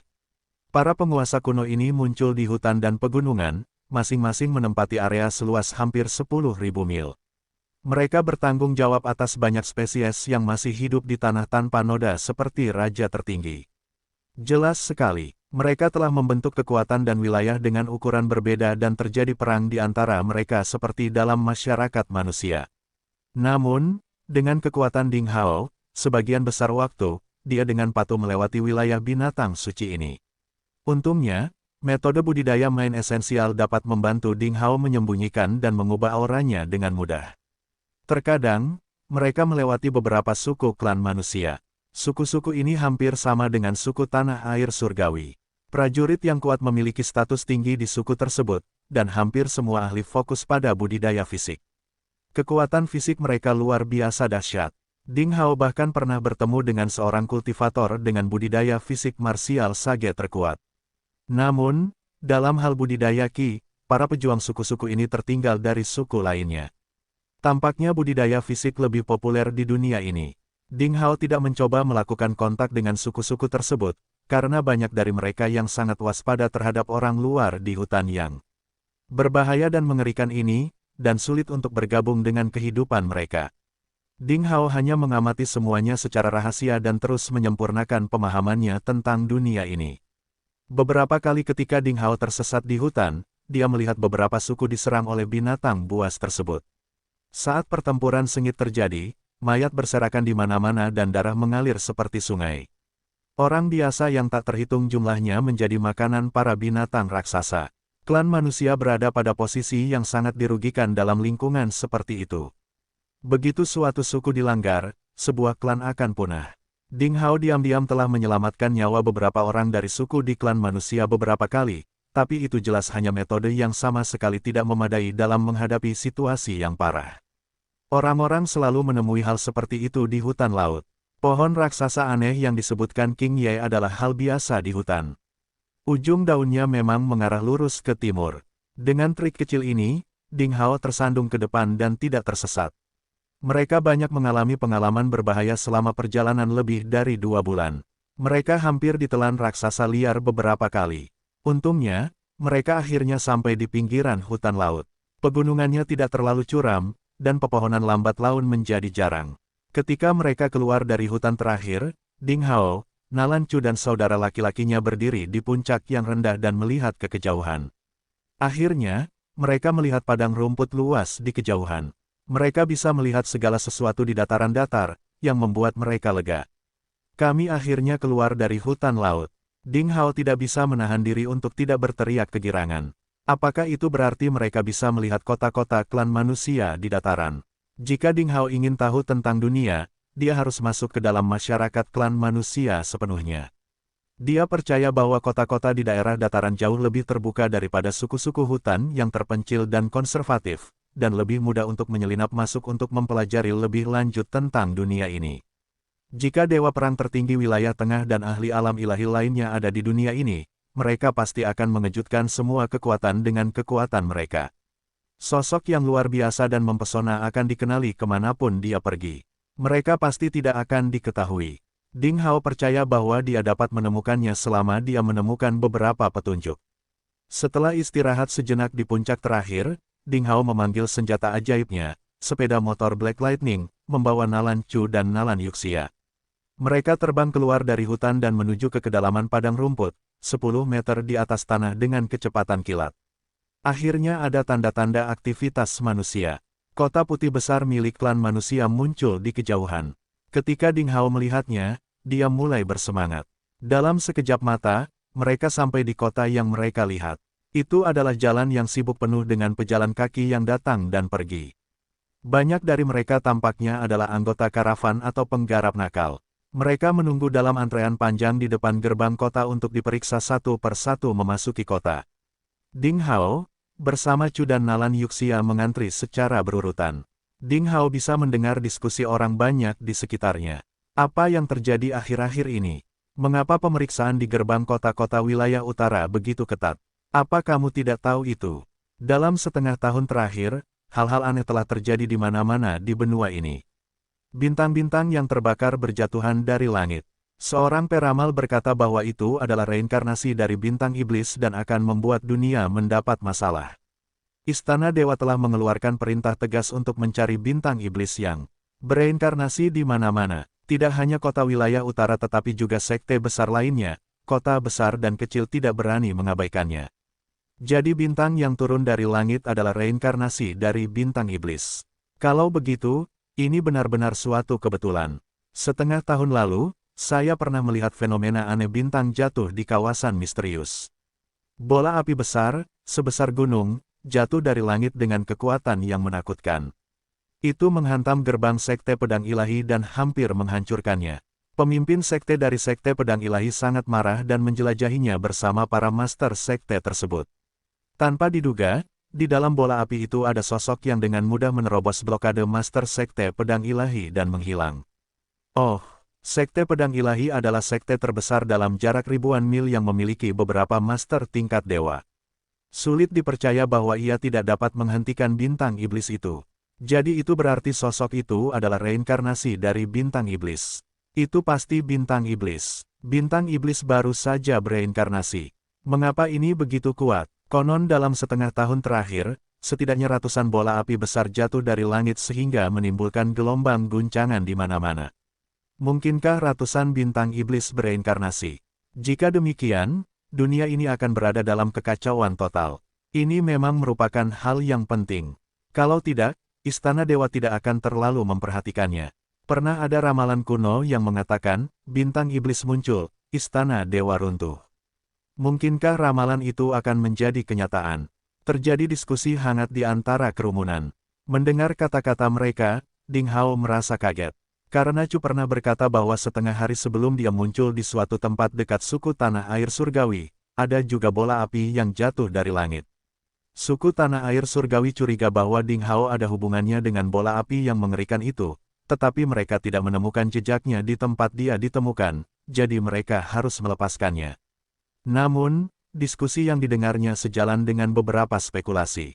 Pertama, ratusan bola api besar jatuh dari langit dalam waktu setengah tahun, yang masing-masing dibungkus dengan sebuah gambar. Waktunya cocok dengan waktu terjadinya pertempuran di tebing kayu hijau di tanah tanpa batas. Terlebih lagi, ratusan orang di tanah tanpa batas dikirim melalui formasi transmisi papan catur secara berturut-turut. Jumlah bola api besar yang jatuh dari langit sama dengan jumlah populasi yang dikirim oleh formasi tersebut.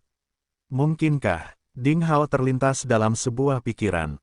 Mungkinkah para master tingkat dewa yang memasuki tebing kayu hijau dan para jenius yang ditransmisikan oleh formasi papan catur semuanya terbungkus bola api ketika mereka mendarat di dunia ini? Sepertinya aku memasuki dunia ini dengan cara ini juga. Namun, aku memaksakan diriku untuk mengaktifkan pedang iblis dan pedang berkarat sebelum aku memasuki formasi, jadi aku tidak memiliki kekuatan untuk melindungi diriku sendiri. Oleh karena itu, setelah datang ke dunia ini, saya berada dalam keadaan koma. Untungnya, saya bertemu Chu dan diselamatkan. Sambil berpikir, dia sampai di kaki gerbang kota. Para interogatornya adalah lebih dari 20 tentara berbaju besi hitam, semuanya adalah master di alam raja bela diri. Mereka memiliki kekuatan yang luar biasa dan semuanya diperlengkapi dengan baik. Mereka tampak sangat galak, dan mereka memeriksanya dengan cermat. Setiap orang yang mencurigakan akan diinterogasi beberapa kali atau bahkan akan ditangkap. Ding Hao juga diinterogasi oleh tentara lapis baja hitam. Pada akhirnya, dia diam-diam memberi mereka 10 kristal misterius ungu kelas atas dan diizinkan masuk ke kota. Akhirnya, ketiganya berhasil memasuki kota wilayah utara. Kota ini sebenarnya tidak kecil. Jika berada di wilayah utara tanah tanpa batas, kota ini dapat masuk dalam peringkat 50 kota teratas. Namun, sejarahnya tidak panjang dan sepertinya dibangun 30 hingga 50 tahun yang lalu. Satu hal yang baik tentang kota seperti itu adalah bahwa kota itu dirancang dengan sangat masuk akal.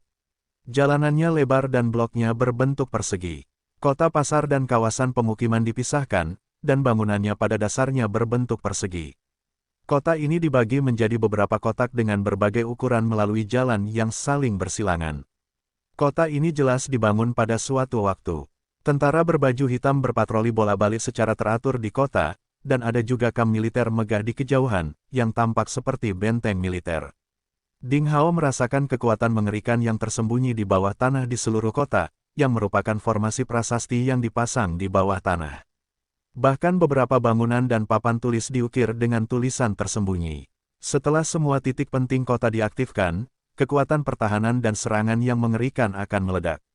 Aura prasasti mirip dengan rune kuno yang pernah dilihat Ding Hao di Sage Battlefield, tetapi prasasti ini lebih rumit. Selain itu, Ding Hao melihat patung kaisar dewa yang menjulang tinggi di berbagai tempat di kota, yang semuanya disembah oleh orang-orang beriman dan pedagang. Hal ini meninggalkan kesan mendalam pada Ding Hao karena patung digunakan sebagai dekorasi di banyak kota di tanah tanpa batas, dan sangat sedikit orang yang memujanya. Namun, di dunia ini, segalanya jelas berbeda. Tampaknya pemujaan terhadap pahlawan telah merajalela di dunia ini. Itu adalah jalan sibuk yang penuh dengan pejalan kaki. Ding Hao juga mengamati dengan sangat cermat. Masyarakat manusia di dunia ini tidak jauh berbeda dengan masyarakat di tanah tanpa batas. Hanya ada sedikit perbedaan pada pakaian. Pakaian orang-orang di dunia ini lebih indah dan rumit. Mereka memiliki berbagai macam jubah, kemeja, celana pendek dan rompi. Orang-orang lebih menyukai keindahan, dan pengucapan mereka mirip dengan bahasa kuno tanah tanpa batas. Metode budidaya para pejuang klan manusia di kota dan klan manusia di hutan laut berbeda. Para pejuang di sini sebagian besar mengolah qi, jadi jumlah pembudidaya fisik relatif lebih sedikit. Ding Hao mengajak Chu dan Nalan Yuxia mencari penginapan besar di kota pasar untuk ditinggali sementara waktu. Sebagian besar penginapan ini ditempati oleh pengusaha dan penggarap nakal. Itu adalah tempat berkumpulnya orang-orang dari semua lapisan masyarakat dan tempat di mana segala macam rumor disebarkan. Ding Hao berharap mendapatkan lebih banyak informasi tentang bintang iblis di sana. Mata uang utama kota wilayah utara adalah kristal misterius, dan benda-benda emas dan perak tidak dihargai. Untungnya, Ding Hao telah mengumpulkan sejumlah besar kristal misterius kelas atas dari tambang kristal misterius ungu di jurang besar di gunung belakang sekte pencari ilmu pedang. Dia bisa dibilang orang kaya, jadi dia tidak perlu khawatir sama sekali. Setelah mengatur akomodasi untuk diri mereka sendiri, Ding Hao membawa Chu dan saudara laki-lakinya yang konyol Nalan Yuxia berkeliling kota pasar. Meskipun Ding Hao telah menjelajahi dunia dan melihat banyak hal, dia terkejut di kota pasar. Ada banyak logam dan tumbuhan yang dapat dianggap sebagai harta karun alami di tanah tanpa batas. Ginseng berusia 10.000 tahun menumpuk seperti wortel dan dijual dalam jumlah banyak. Sepotong kristal misterius yang digunakan untuk membuat senjata magis berkualitas dapat ditukar dengan banyak ginseng. Banyak anak binatang dewa yang menduduki peringkat 72 binatang dewa jahat bumi dari zaman kuno dijual. Mereka juga dikurung oleh seniman bela diri dan dijual dengan harga yang sangat rendah menurut Ding Hao. Terbukti, barang-barang tersebut tidak dianggap langka atau berharga di dunia ini. Ding Hao mau tidak mau membeli sebagian besar besi hitam, esensi emas, dan ramuan ajaib di seluruh kota pasar. Hal-hal ini tidak akan pernah berlebihan. Jika dia kembali ke tanah tanpa batas di masa depan, kekayaan yang sangat besar akan cukup baginya untuk menempa senjata magis yang tak terhitung jumlahnya untuk sekte pencari ilmu pedang. Dalam waktu kurang dari 4 jam, kabar seorang pemuda membeli logam dan bahan obat dengan harga tinggi tersebar ke seluruh pasar. Ding Hao secara sederhana digambarkan sebagai model orang bodoh yang memiliki banyak uang. Akibatnya, banyak karavan dan pengusaha mengirimkan makhluk hidup yang tidak dapat mereka jual dalam kehidupan sehari-hari ke Ding Hao dan mendapat untung dengan senang hati. Setelah melakukan semua ini, Ding Hao membeli beberapa set pakaian untuk Nalan Chu dan saudara laki-lakinya yang konyol Nalan Yuxia. Ketika Ding Hao kembali ke penginapan saat senja, aula penginapan sudah penuh sesak dengan orang-orang yang minum dan memainkan permainan tebak-tebakan dengan keras. Orang-orang dari semua pihak berkumpul di sini dan bertindak ceroboh.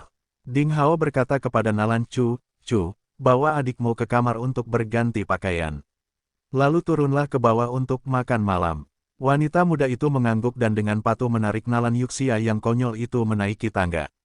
Ding Hao melihat sekeliling lobi penginapan dan sampai ke meja di bawah jendela di sebelah jalan. Ada 3 atau 4 orang seperti pengusaha duduk mengelilingi meja. Melihat Ding Hao datang, mereka mendongak dengan waspada. Ding Hao tersenyum dan mengulurkan tangan untuk mengambil 4 kristal misterius kelas atas. Dia berkata, "Saudara-saudara, bolehkah saya mengambil meja ini?" Melihat kristal misterius murni bermutu tinggi yang menawan, keempat pedagang itu tersenyum dan berkata, "Tentu saja, haha, tentu saja." Saat mereka berbicara, mereka segera membersihkan meja dan pergi. Nilai kristal misterius kelas atas setara dengan keuntungan 1 atau 2 bulan kerja keras mereka.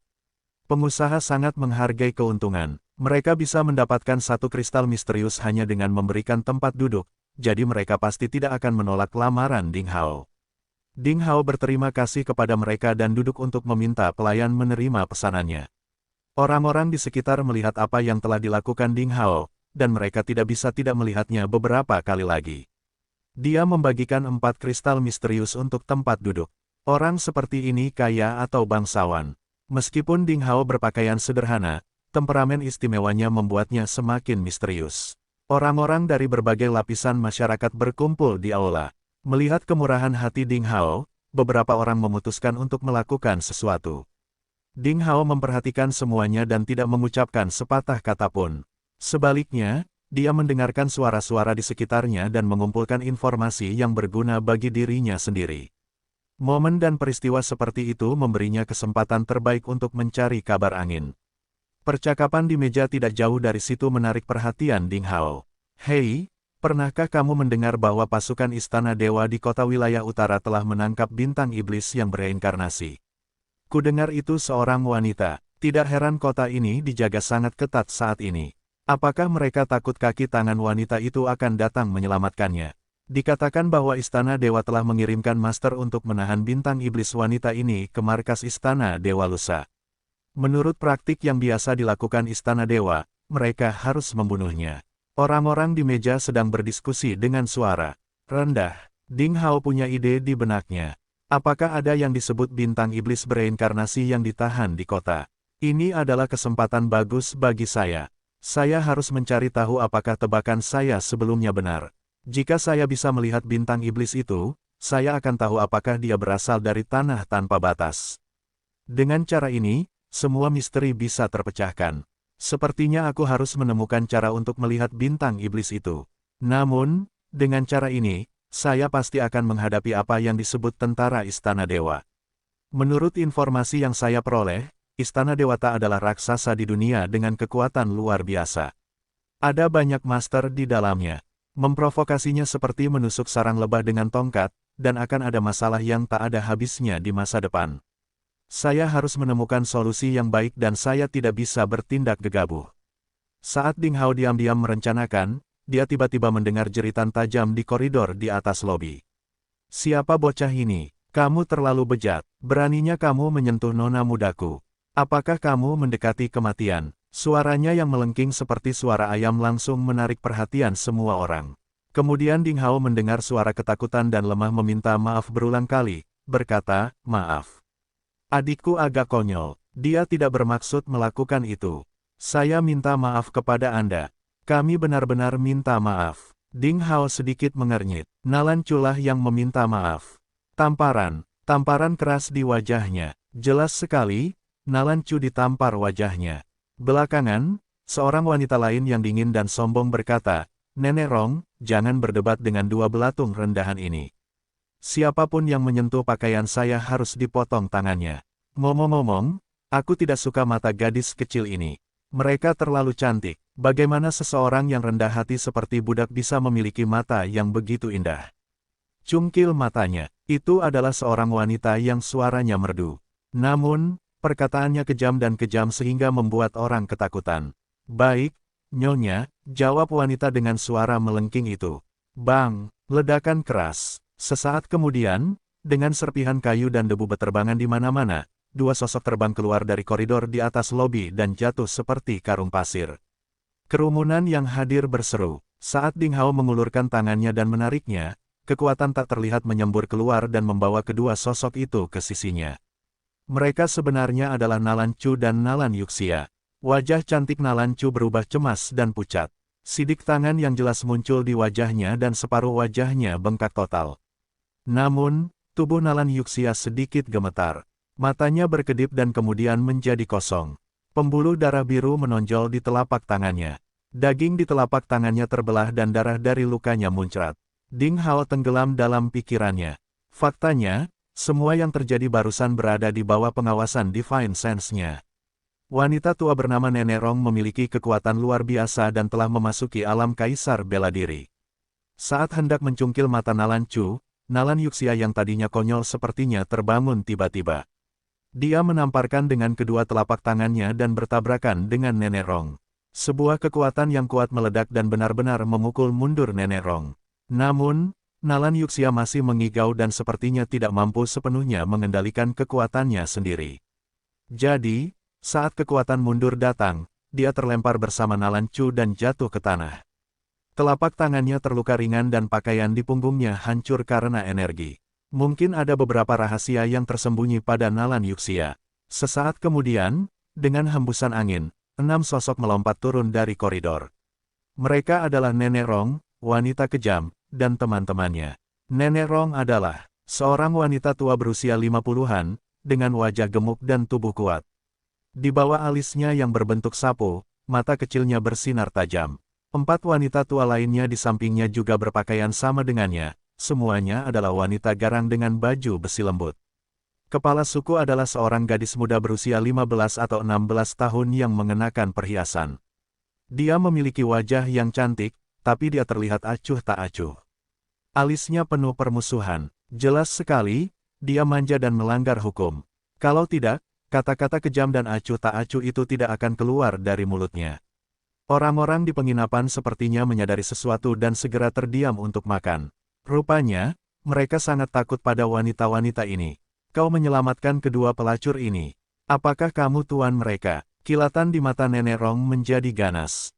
Dia berjalan ke meja dan menatap Ding Hao sambil mencibir.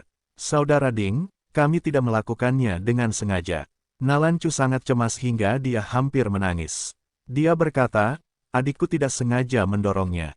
Dia tidak melakukannya dengan sengaja.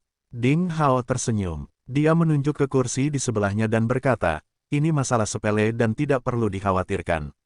Duduk saja dan makan sesuatu dulu. Nalan Chu terkejut. Ketika dia melihat senyum hangat Ding Hao yang familiar, kepanikan dan ketakutan di hatinya segera menghilang. Yang bisa dia rasakan hanyalah kedamaian yang belum pernah terjadi sebelumnya. Dia menundukkan kepalanya dan menarik Nalan Yuxia, yang menjadi konyol lagi, untuk duduk di bangku di sebelah Ding Hao. Sikap mereka benar-benar membuat marah Nenek Rong. Wanita tua tangguh itu tertegun sejenak. Lalu dia tertawa dingin, menunjuk ke arah Ding Hao dan memarahi, masalah sepele. Hei, anak kecil, aku khawatir kamu tidak tahu siapa yang telah kamu provokasi. Beraninya kamu melindungi mereka, kamu tidak bisa bertahan hidup hari ini.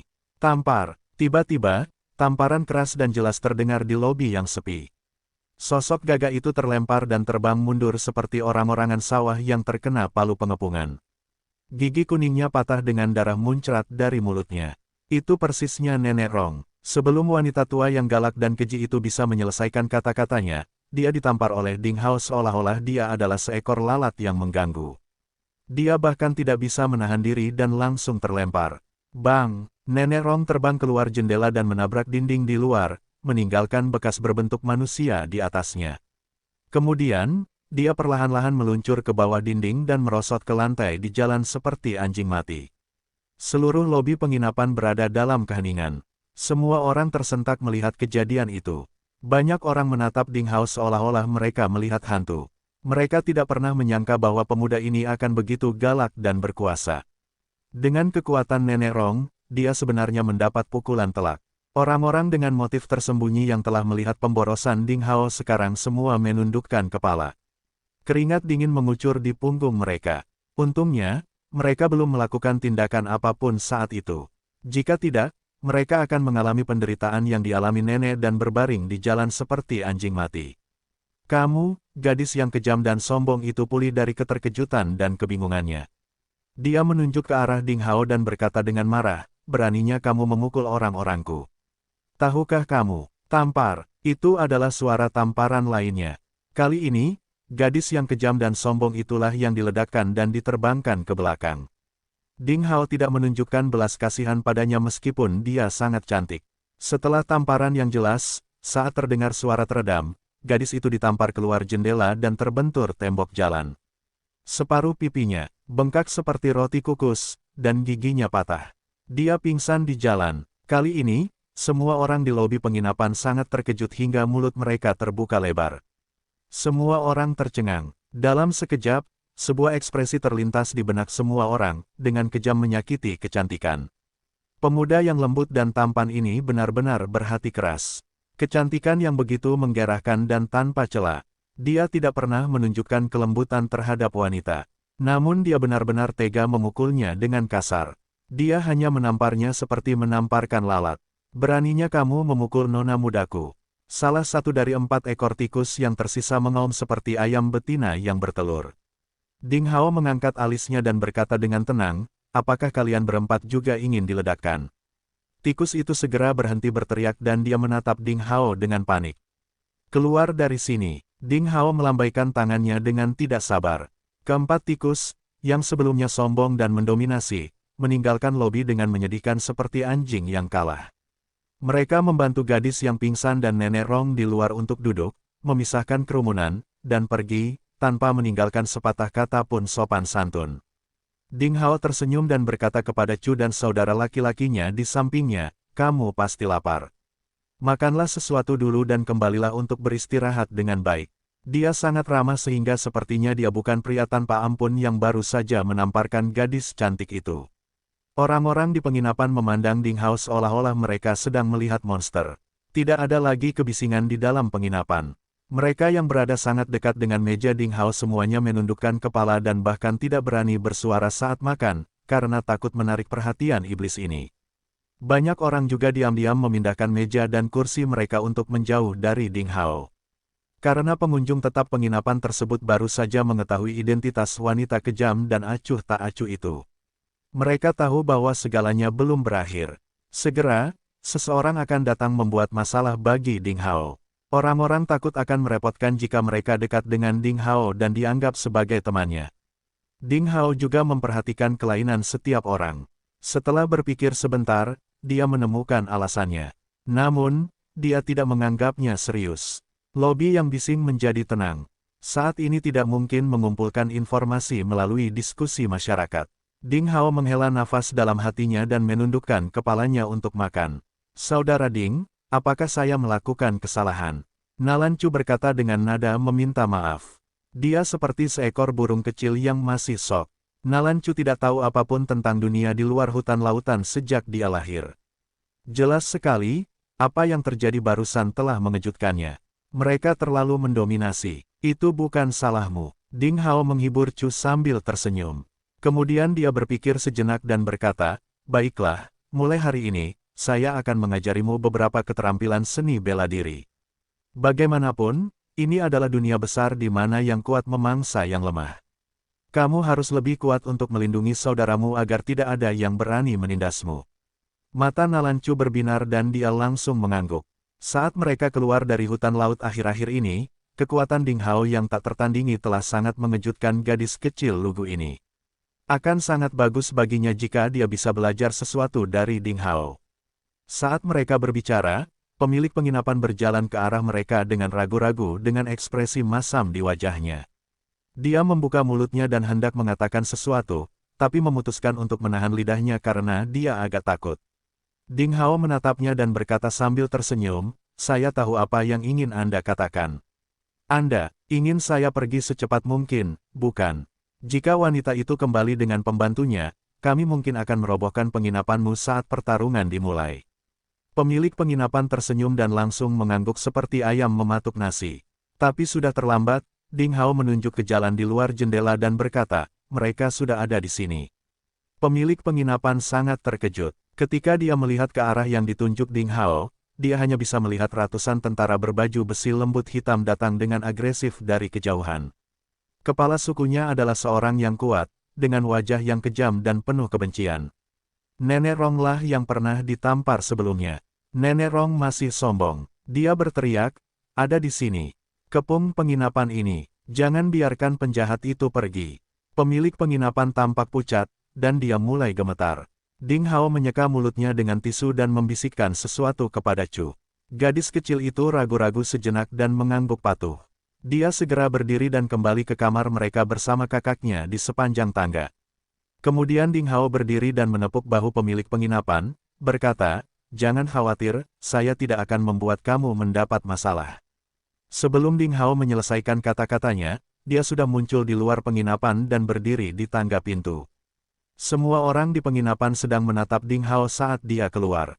Mereka tidak menyangka Ding Hao akan keluar alih-alih melarikan diri ketika dia melihat tentara lapis baja hitam datang. Apakah dia gila? Semua orang tahu bahwa tentara lapis baja hitam mewakili istana dewa tertinggi. Apakah pemuda ini ingin berperang melawan istana dewa? Melihat Ding Hao, mata Nenek Rong menunjukkan ekspresi keluhan dan racun. Dia berteriak, "Beraninya kamu mengambil inisiatif untuk keluar. Itu hebat, penjahat inilah yang menyakiti rindu itu. Bawa dia." Mendengar kata-kata itu, tentara lapis baja hitam di belakangnya mengelilingi Ding Hao.